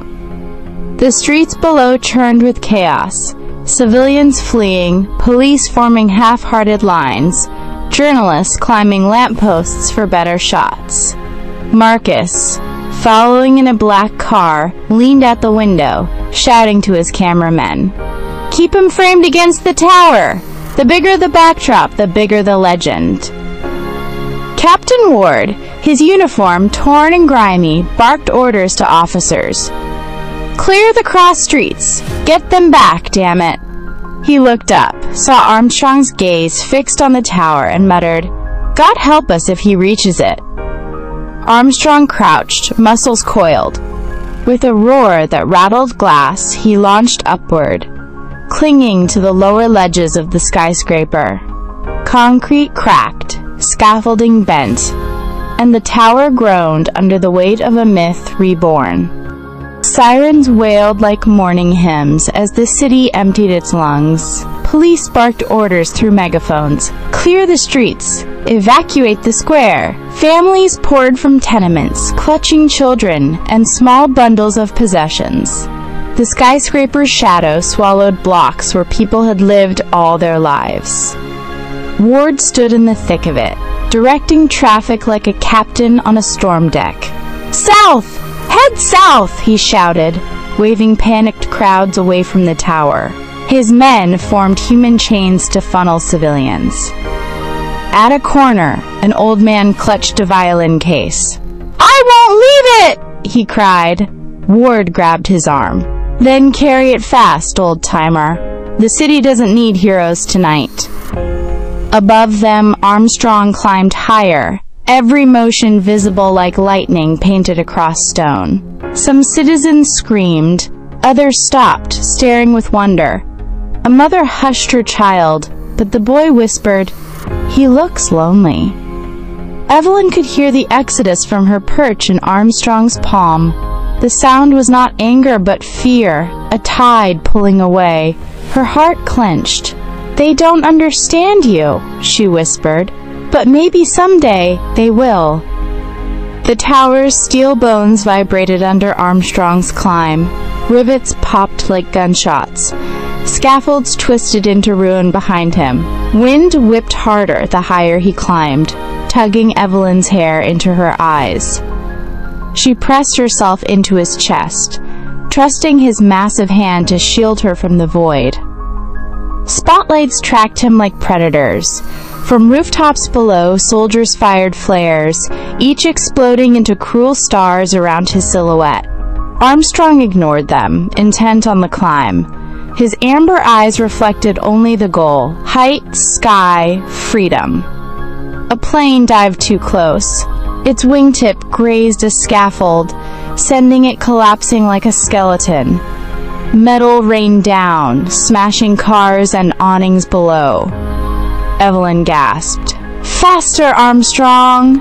Don't let them bring the tower down under you!" He hauled himself higher, shoulders bulging, chains clinking with every motion. The scar on his chest caught lightning from a storm brewing on the horizon. Each flash painted him like a god cut from steel and sky. At last he reached the crown, a narrow platform unfinished, girders stabbing upward like ribs. He pulled himself onto it, chest heaving, Evelyn trembling in his palm. From this height, the city shrank into a map of light, fragile and unreal. Below, Marcus Kane stood on a rooftop, a camera crew braced against the wind. He had commandeered a radio line, his voice booming across airwaves and loudspeakers planted in the square. "Citizens, behold the terror of the untamed. Behold the chaos brought by a beast unfit for our world." He spread his arms, white suit immaculate despite smoke. "And behold civilization's triumph, for we will end this nightmare together." The crowd, gathered in forced exodus, listened with mixed eyes. Some wept in fear. Others looked up at Armstrong, silhouetted against lightning, and saw something else entirely. Resistance, majesty, sorrow. Ward cursed under his breath, hearing Marcus's poisonous words. "He's twisting it all. He's writing history before it's happened." He turned to an officer. "Shut that broadcast down." But Marcus continued, grinning into the camera, teeth gleaming. "Tonight the city stands united, and tomorrow we shall say, 'The beast fell and man rose higher.'" Up on the crown, Evelyn could hear fragments of his voice through the storm. She cupped her hands and shouted into Armstrong's fur, "Don't listen! He doesn't own your story!" Armstrong's amber eyes narrowed. He knew the voice.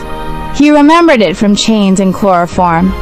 He raised his head and for the first time looked down, not at the city, but at the man who had betrayed him. His roar rolled like thunder down the steel canyons, drowning Marcus's words into static. The first bullets came like hail, stitching sparks along girders. Armstrong snarled, shielding Evelyn with one hand as biplanes dove in formation. Their engines screamed, machine guns flashing. The tower shook under the barrage. Evelyn pressed her face against his fur. "Don't fight them, just protect yourself." But Armstrong's instincts could not be caged. He swung a massive arm, catching a passing biplane's wing. Metal shrieked as the plane spiraled, trailing fire into the streets below. The crowd screamed, some cheered, others cursed. Marcus gestured wildly to his cameramen. "Get it, every second!" Another plane swooped. Armstrong plucked a steel girder from the crown and hurled it like a spear. It ripped through the night, clipping a wing, sending the plane limping away. Gunfire rained back, bullets biting into his shoulder. He staggered, blood darkening silver fur. Ward watched from the square, helpless fury in his eyes. "Damn them! They'll bring the tower down on all of us." Lightning cracked, rain beginning to pour. Armstrong stood tall in the storm, chest scar blazing pale in the flashes, Evelyn a small shape in his hand. He roared, defiant against steel and sky. The battle for the city had begun. Rain came in fine needles, then in cords, then in sheets that stitched the city to the sky. The crown of the tower became a small country with hard borders and very few laws. In that wet hush between strafing runs, Armstrong crouched behind a forest of girders and set Evelyn on a crossbeam no wider than a bench. His hand remained around her like a rampart. The world narrowed to breath, his deep, salt-sour, hot against the storm. Hers, fast but evening out because his hand was steady. Evelyn pressed her palm to the scar across his chest. The beads from Monica clicked softly at her wrist, a lullaby from an island that felt like a dream made of green. "You don't have to be what they call you," she said, speaking as if words could not rope. "Not beast, not monster. Guardian is the closest word we have, and even that is too small." Armstrong regarded her with amber that held the storm without letting it in. He lowered his brow until it touched her forehead. It was not a bow, it was a vow. Below, the city seethed and glittered. Sirens combed streets into order, and then back into panic. On the plaza, Ward fought with a megaphone and a captain's voice to keep crowds back from the fall radius every engineer had quietly calculated. "One more pass," a pilot crackled over radio. The biplanes wheeled like dark gulls. Evelyn heard the change in engine pitch and pressed closer. "You saved me a dozen times," she whispered. "Let me save you once." She pointed to a maintenance hatch in the crown scaffolding, an access ladder angling down into the tower's ribs. "There. If we get inside, they'll lose angles, just until the storm thickens." Armstrong followed her finger, then looked back at the open air. He was built for trees and sky, not corridors and doors. But he was also built to choose her. He cupped his hand and lifted her to the hatch. She braced a boot, yanked the latch. It stuck, then gave with a reluctant clang. Cold black yawned beneath, smelling of oil and dust and steel shavings. She turned back, hair slicked to her cheeks, rain drilling her lashes, and nodded. He slid her inside to the first landing, then held there, half in, half out of safety, because leaving the sky felt like surrender and leaving her felt like something worse. She understood. "2 breaths," she said, holding up 2 fingers. "Then you follow." His fingers, those riverbed lines, those hands that had held snakes and mercy in equal measure, tapped the beam twice. The broken chain ornaments at his neck chimed a note the storm almost didn't notice. Evelyn took 1 breath for courage, and 1 for him. She started down the ladder. Above, the air trembled. The planes had turned again. Armstrong lifted his head. The storm licked his scar into a pale signature. He drew his shoulders up and out of the hatch, putting his body between the sky and the woman inside the tower. The vow he had made needed a shape. He made it out of himself. Thunder moved in, not as sound first, but as pressure. A hand on the crown pushing everything flatter. Lightning braided itself from cloud to cloud. Nearby antennae hissed blue. The first biplane committed to a low strafing pass and met the storm like a rule it hadn't read. The wind shouldered it sideways. Bullets stitched wild along the tower's ribs. Armstrong flinched, not at pain, at the logic of metal seeking flesh because a man somewhere had told it to. He reached for a dangling cable, wrapped it once around a girder, and used it as a brace against the gale. Evelyn, 3 meters down inside the tower, braced boots and shoulders against the ladder well, looking up through the hatch's black square. "Now!" she shouted. "Get in!" He answered with a tiny shake of the head. The planes were lining for another pass. If he descended now, they'd rake the hatch and turn the interior into a flute full of knives. He set his knuckles on the crown like buttresses, presenting shoulder and spine to the sky. Rain sluiced through the silver streaks of his fur, flattening them into bright lanes. Another plane dropped. It was too bold and the storm too old. A downdraft slapped its wings. Its belly kissed a girder with a metallic scream. Armstrong reached and didn't strike. He caught, one-handed, and heaved the wounded craft out and away from the tower so it could spin into open air without scything the crown. The pilot bailed. A parachute flowered, ghost-white in rain. A cheer rose from somewhere below, astonishment learning manners. Ward saw it and swore softly like a prayer. He saved him. "Orders, sir?" an officer yelled over the weather. "Hold fire!" Ward barked. "You're more danger than shield up there." Across the square, Marcus had taken shelter under a canopy, face shiny with rain and fury. "Zoom in!" he demanded of his cameraman. "Find the claw, not the catch!" "We show terror, not tenderness." The cameraman hesitated, just long enough for the shot to be lost in rain. Lightning hit the crown somewhere to Armstrong's left. The shot climbed steel, leapt the air, and licked his broken chain ornaments. They sang bright, dissonant notes. He snarled, shuddering, then stilled. He had survived storms that were not made by weather. He would survive this one as long as the choice held. Another pass. This one accurate.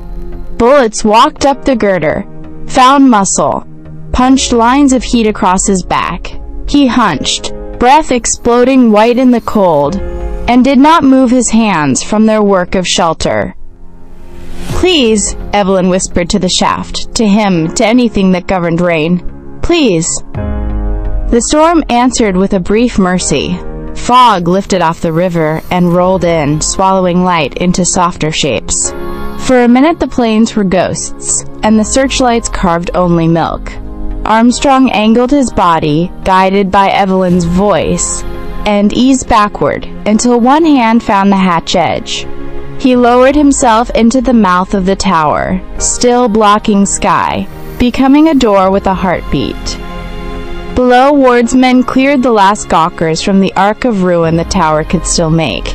He looked up into fog and saw nothing, which for once felt like grace. On the plaza, authority fractured. A police major, red-faced and wet, jabbed a finger at Ward. "We're bringing up heavier guns. Artillery's on the way. Clear your men." Ward stepped in close until the rain on his beard spattered the major's collar. "Artillery in this weather will punch a building and pace the crowd," he said evenly. "You'll slaughter your citizens to impress your headline." "This is my city," the major snapped. "It's ours," Ward corrected. "And you'll not shell it because you were afraid to tell a pack of reporters, no?" Across the square, Marcus climbed onto the hood of a car, megaphone in hand. "Cowardice! The captain would coddle a beast while good citizens cower." He pointed at Ward like a prosecutor discovering theater late in life. Ward walked toward him through rain made into strings by searchlights. The crowd parted because conviction has a gate. He stopped at the car, looked up at the man who had braided greed into narrative, and said, quietly enough that the megaphone couldn't inflate it, "You will not kill him for a better story." Marcus smiled the way a man smiles at a smaller dog, forgetting that some dogs have weather in them. "You can't stop history." Ward reached up and plucked the megaphone from his hand. He didn't throw it. He tucked it under his arm like a confiscated knife. Then he turned to the nearest microphone, leaned in, and let the city hear a sailor's voice that had steered men through black water.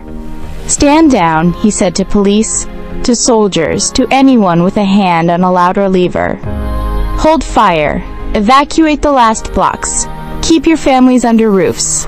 A giant is not a target.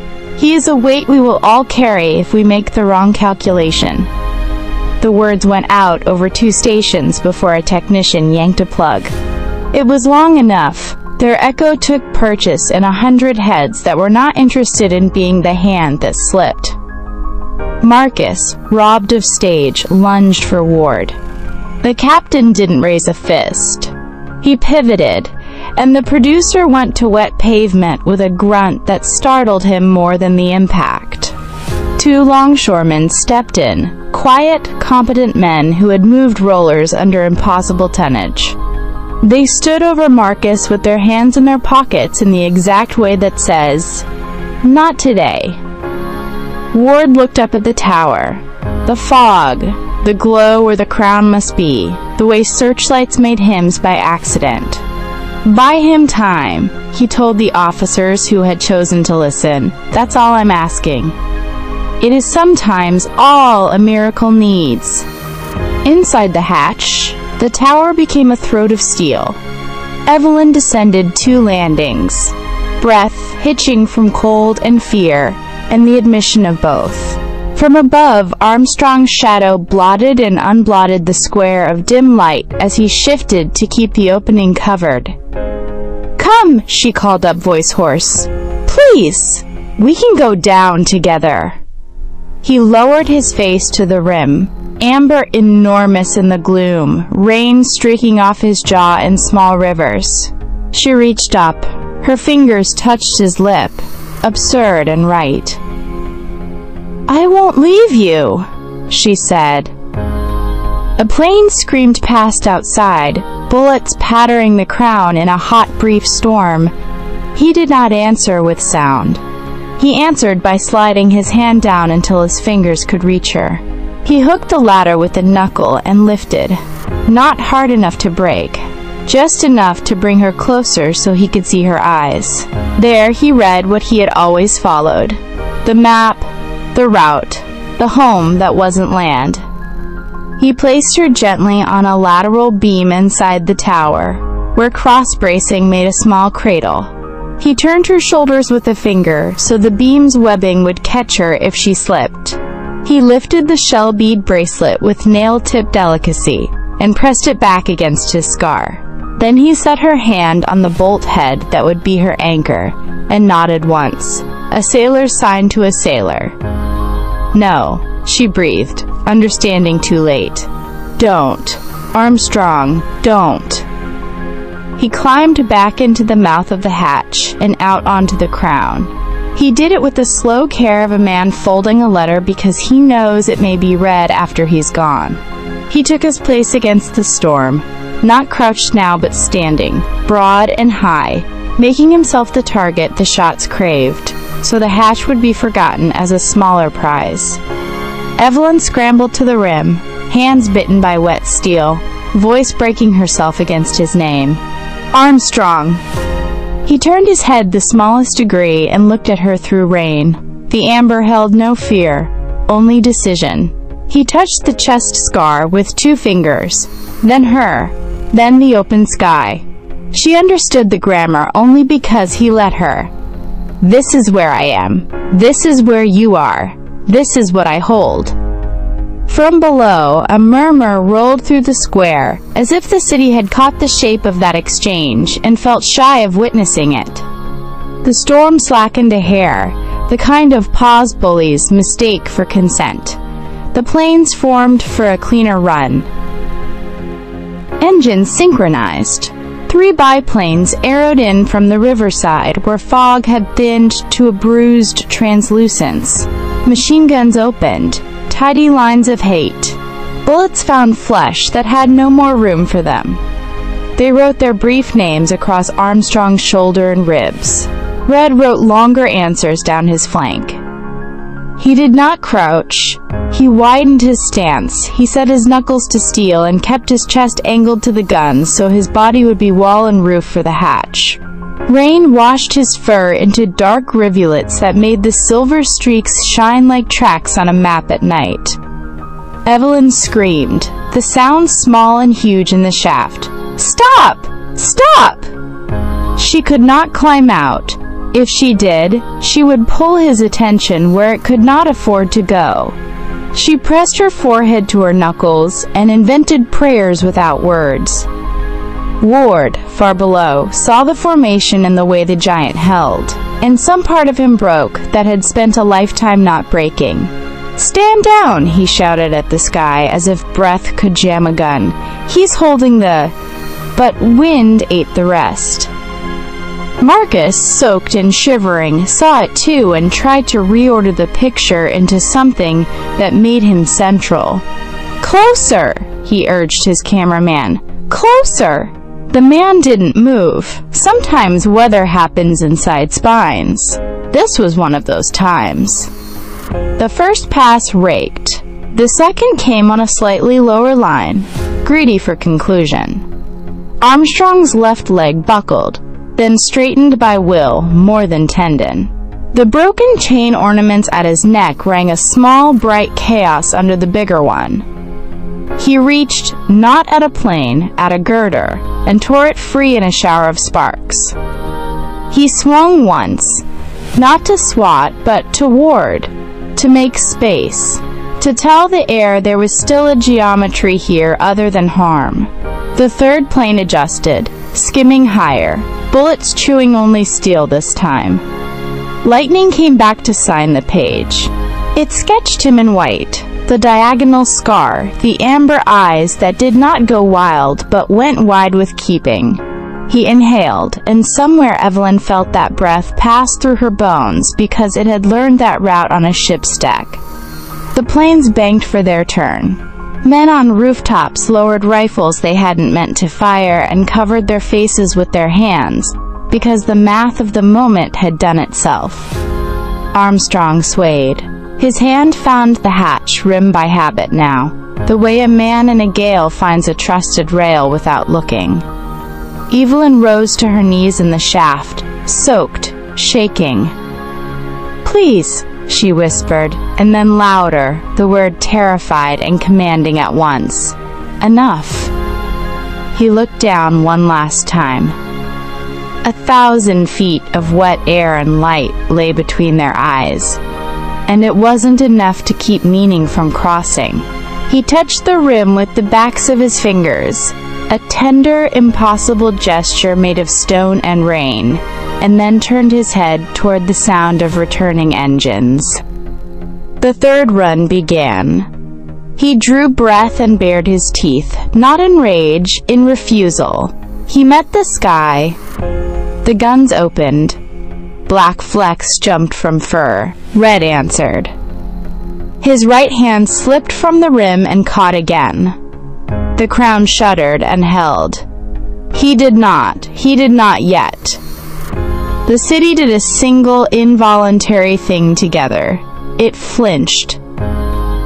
The planes reeled around for a tighter arc. Rain smeared the city into charcoal and mercury. On the crown, Armstrong set his feet as if he could persuade steel to remember mountain. The broken rings at his neck chimed their thin, stubborn music. Evelyn in the hatch saw the way he gathered breath, not for rage, for saying something a throat only gets to say once. "Armstrong," she called, palms up as if balancing an invisible bowl. Listen to me." Her voice threaded the storm. "You are not what they named you. Take the sky with you." He looked down. The amber narrowed, steadied, expanded. Acceptance traveling across a distance that should have made meaning impossible. He turned his face into the rain. The planes came. He opened his mouth and threw sound into the city. It wasn't attack. It wasn't warning. It was a naming that knocked the dust from cornices and the lies from headlines. Windows trembled, but some did not break. They vibrated in sympathy, making the buildings hum like instruments that had forgotten they could. People covered their ears and then dropped their hands, because to hear it with the body was the point. Ward, below, felt old fractures in his heart line up and knit for the length of a held note. The roar bent the lead plane off its mark. The second shuddered, guns stitching high into empty weather. The third kept on, dutiful, afraid not to. Bullets stitched a bright zipper along Armstrong's ribs. He rocked, recovered, set himself again, and finished the sound. When it fell away, the city hung in the pause like a chord not resolved. Somewhere in the silence, a child said, "He's saying goodbye." The searchlights wavered. Marcus stared up, rain beating on his lashes. For once words deserted him and left him alone with the thing itself. Evelyn climbed one rung and another, hands raw, until her shoulders rose above the hatch lip. "With me," she said, an invitation offered to gravity's opposite. "With me." He angled his body to shelter her again, not to take more bullets, but because the shape of love had become muscle memory. The storm took a breath like an audience about to clap or cry. The planes banked, reluctant now, as if the air had learned a better etiquette. For a handful of heartbeats, the crown held a living axis, beast against sky, woman in the shelter of impossible hands, a city finally listening. Then the wind changed. It began with the sort of mistake no engineer can draw. A tired rivet, a seam stressed past design, a gust colliding with a turning wing. The third plane corrected too late. Its tail clipped a guy wire, dragging it into a screaming cord. The wire snapped, lashing through scaffolds. A section of crown gave, small, then not. Armstrong shifted to keep the gap from taking the hatch. The move cost him his center. A girder rolled underfoot like a loose deck plank. His right hand caught steel. His left reached for the rim, found only wet air. Evelyn lunged, fingers grazing fur slick with rain. She would have gone after him if the latter hadn't bowed her back against the shaft. For a breath he hung, mass arguing with gravity, geometry writing last-minute appeals. The broken rings at his neck rang bright and ridiculous, like a carnival caught in a cathedral. He looked at Evelyn. She looked back.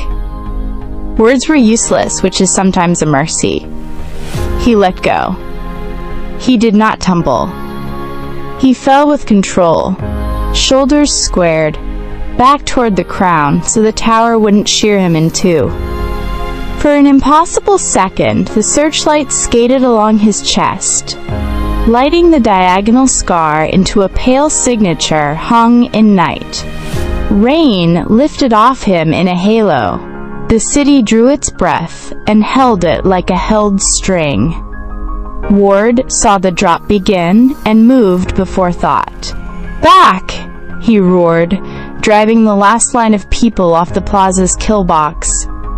Men obeyed because his voice sounded like a storm warning that had chosen a human throat.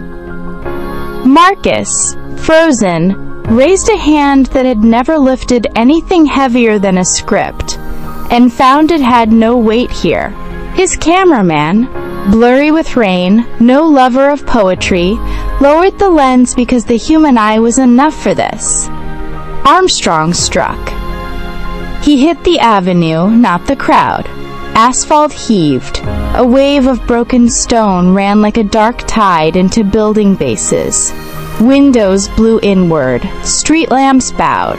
The sound was not a crash. It was a punctuation the city had not heard, since it chose steel over soil. He lay on his side, chest heaving once, twice. The amber dimmed and then steadied again, as if he were checking whether the world was still attached. Evelyn's voice tore itself in two on the way down the stairwells. She came out the lobby doors barefoot, hair dark with rain, beads bright on her wrist like something alive. People parted. Grief walks between bodies the way light finds a seam. Ward caught her elbow and then let go, because trying to hold back water is foolish. He made a circle with his arms, men, and authority, soft, firm, immovable, and kept the crowd from stepping into the ring where something holy had fallen. Evelyn reached Armstrong's face and put both hands to his jaw. "I'm here," she said, and for once the useless words were the right ones. "I'm here." The first silence was physical. Thunder gone, engines circling wider. Sirens pulled back by men who had discovered the break. The second silence was moral. A crowd realizing that noise has a bill. Evelyn knelt by Armstrong's mouth, counting breaths the way one counts waves after a storm to know if the sea is coming back. They were there, wide, staggered, enormous. She pressed her ear to his chest scar. The heart under it beat slow and maritime, laboring but not lost. "Water!" Ward barked, and a fireman brought a canteen without argument. Ward soaked his handkerchief and placed it by Armstrong's lip the way Evelyn had on the ship. A small domestic act that says, "We know how to be human." Armstrong's breath stirred the cloth. Ward's mouth tightened. He nodded once, to no one. Police formed a corridor, not to display power, but to give it up, to hold back the very thing that had made this night. Longshoremen took the front rank. They know weight, and this was weight of a kind. Someone started to kneel. Others followed, hats in hands not for show. Marcus pushed forward and stopped when he saw Evelyn's posture. His instincts told him to narrate. His throat refused. He found himself beside Ward, of all men, and did not know what to do with his hands.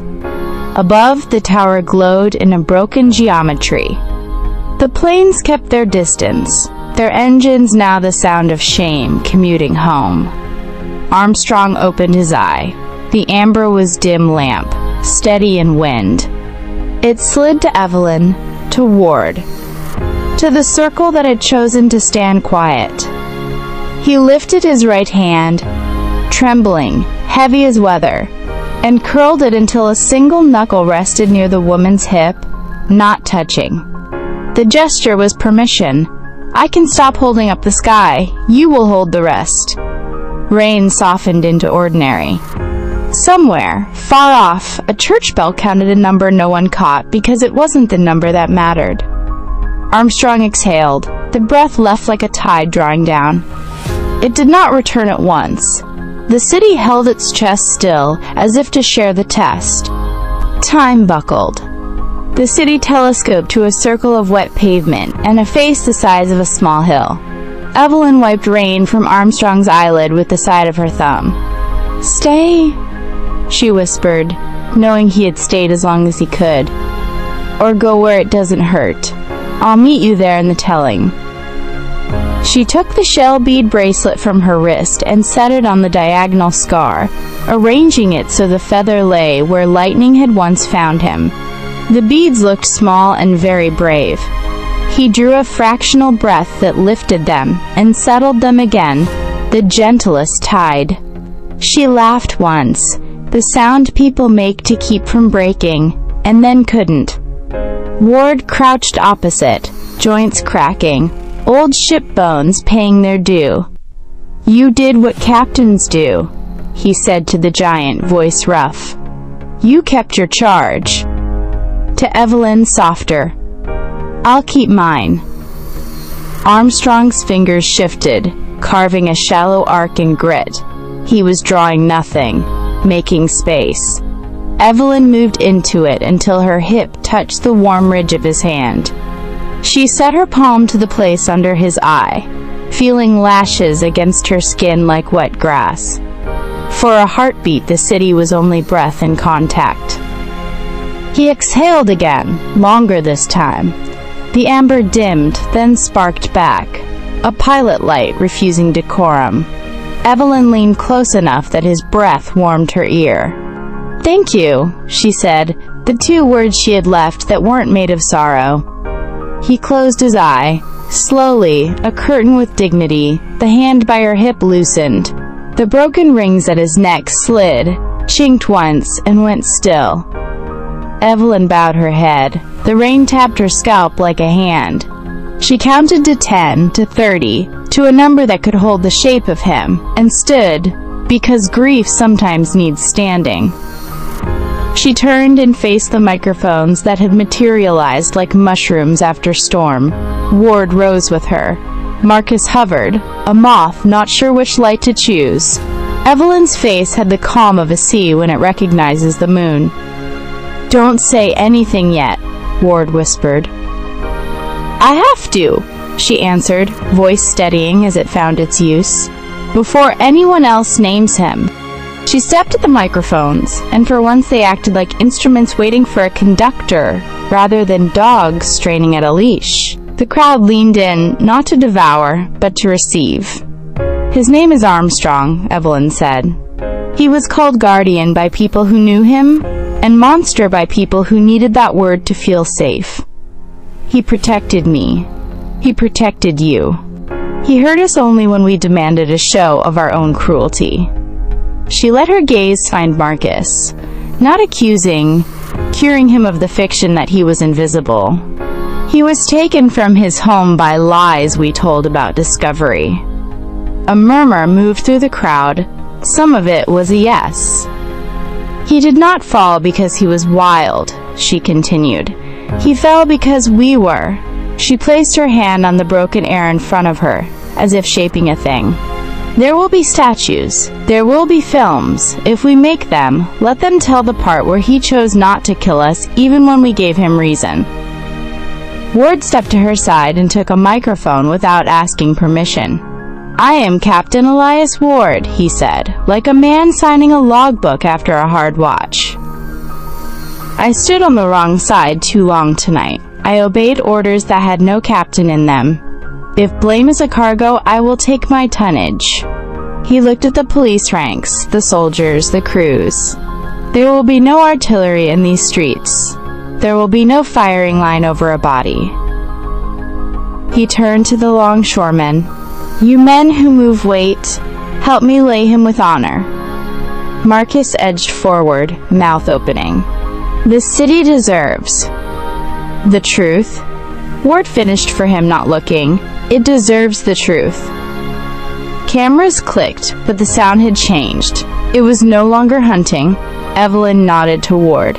Together they turned back to Armstrong.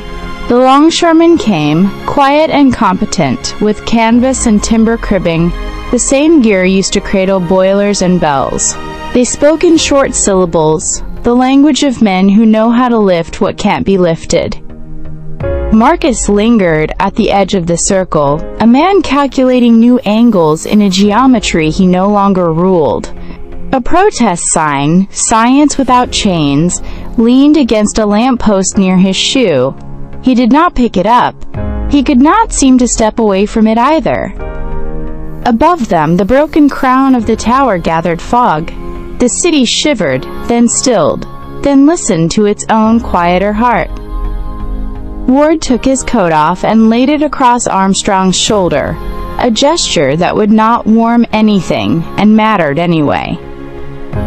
"Tomorrow," he said to Evelyn, to the crowd, to the press whose pens twitched with adjectives, "we will talk about laws. Tonight we lay down a story." When grief finds silence, opportunists try to fill it. Marcus saw the circle of longshoremen bending to timber and canvas, saw Evelyn and Ward shaping memory with words, and knew his version of the tale was slipping. He stepped forward, wetsuit plastered to his chest, hair a dark, stringy halo. "Citizens," he called, finding his orders register again. "You must not forget the terror. This creature brought destruction to our homes. We must build stronger walls, higher guns, stricter laws." A shout cut him off. From the back of the crowd, a dock worker's voice thundered, "He saved that kid!" Another answered, "Saved the soldiers!" Soon voices braided, "Guardian, not monster!" Placards raised by protesters caught light. "No chains, no lies." Marcus pressed on, desperation leaking through polish. He killed! He trampled property. He realized too late that the word hung wrong, shrill against the scene. The crowd hissed. A woman in a fox stole stepped forward, her hat ruined by rain. "I saw him stop to spare us. You didn't spare him." She flung her ruined glove into the gutter at Marcus's feet. Others followed, not with missiles but with gazes sharpened by truth. Longshoremen shifted, forming a wall without speaking. Marcus took one step back, found his shoulders brushing brick. His cameraman lowered the lens, unwilling to document his employer's undoing. Ward's voice came calm, authoritative. "Mr. Kane, your stage is closed." He gestured, and two officers, not eager but firm, placed hands on Marcus's arms. The producer sputtered, tried to wriggle into metaphor, but metaphors cannot walk a man out of a plaza. They escorted him into shadow. No one cheered. The crowd did not need to. The silence itself was verdict enough. On Obsidian Isle, the altar glowed with stormlight, though no storm crossed the island. The villagers still drummed, their rhythms layered like heartbeats. Children danced in circles, mimicking the movements of a giant. Anika stood at the altar, eyes half closed, swaying with exhaustion and vision. She had seen the fallen flashes, lightning carving a scar across sky, a body vast and brave hurtling into stone. She felt it not as ending but as passage. She lifted a carved mask of Armstrong, worn smooth by generations. "He walks the sky now," she said, voice cracked but strong. "But he walks with us." The crowd answered with a unified beat. Boom, pause, boom. The rhythm matched the slowing heartbeat she had felt across the water. She pressed her palm to the scar etched in stone. "Guardian, your story comes home, not in chains, not in cages, in fire, in song." The flames flared, though no wind fed them. Children gasped. The villagers whispered, "A sign!" Anika lifted her bow skyward but loosed no arrow. Instead she sang, a low chant that rose into something bright. Far away, in the city, Evelyn felt the hairs rise on her arm as she sat by Armstrong's jaw. She didn't know why, but she thought she heard drums. Evelyn stayed by Armstrong until dawn's first gray unwound the storm. The longshoreman had built a bier of timbers strong enough to hold him, draped in tarps, but she would not let them move him yet. She wanted the city to see, to remember, before history's edits could file edges down.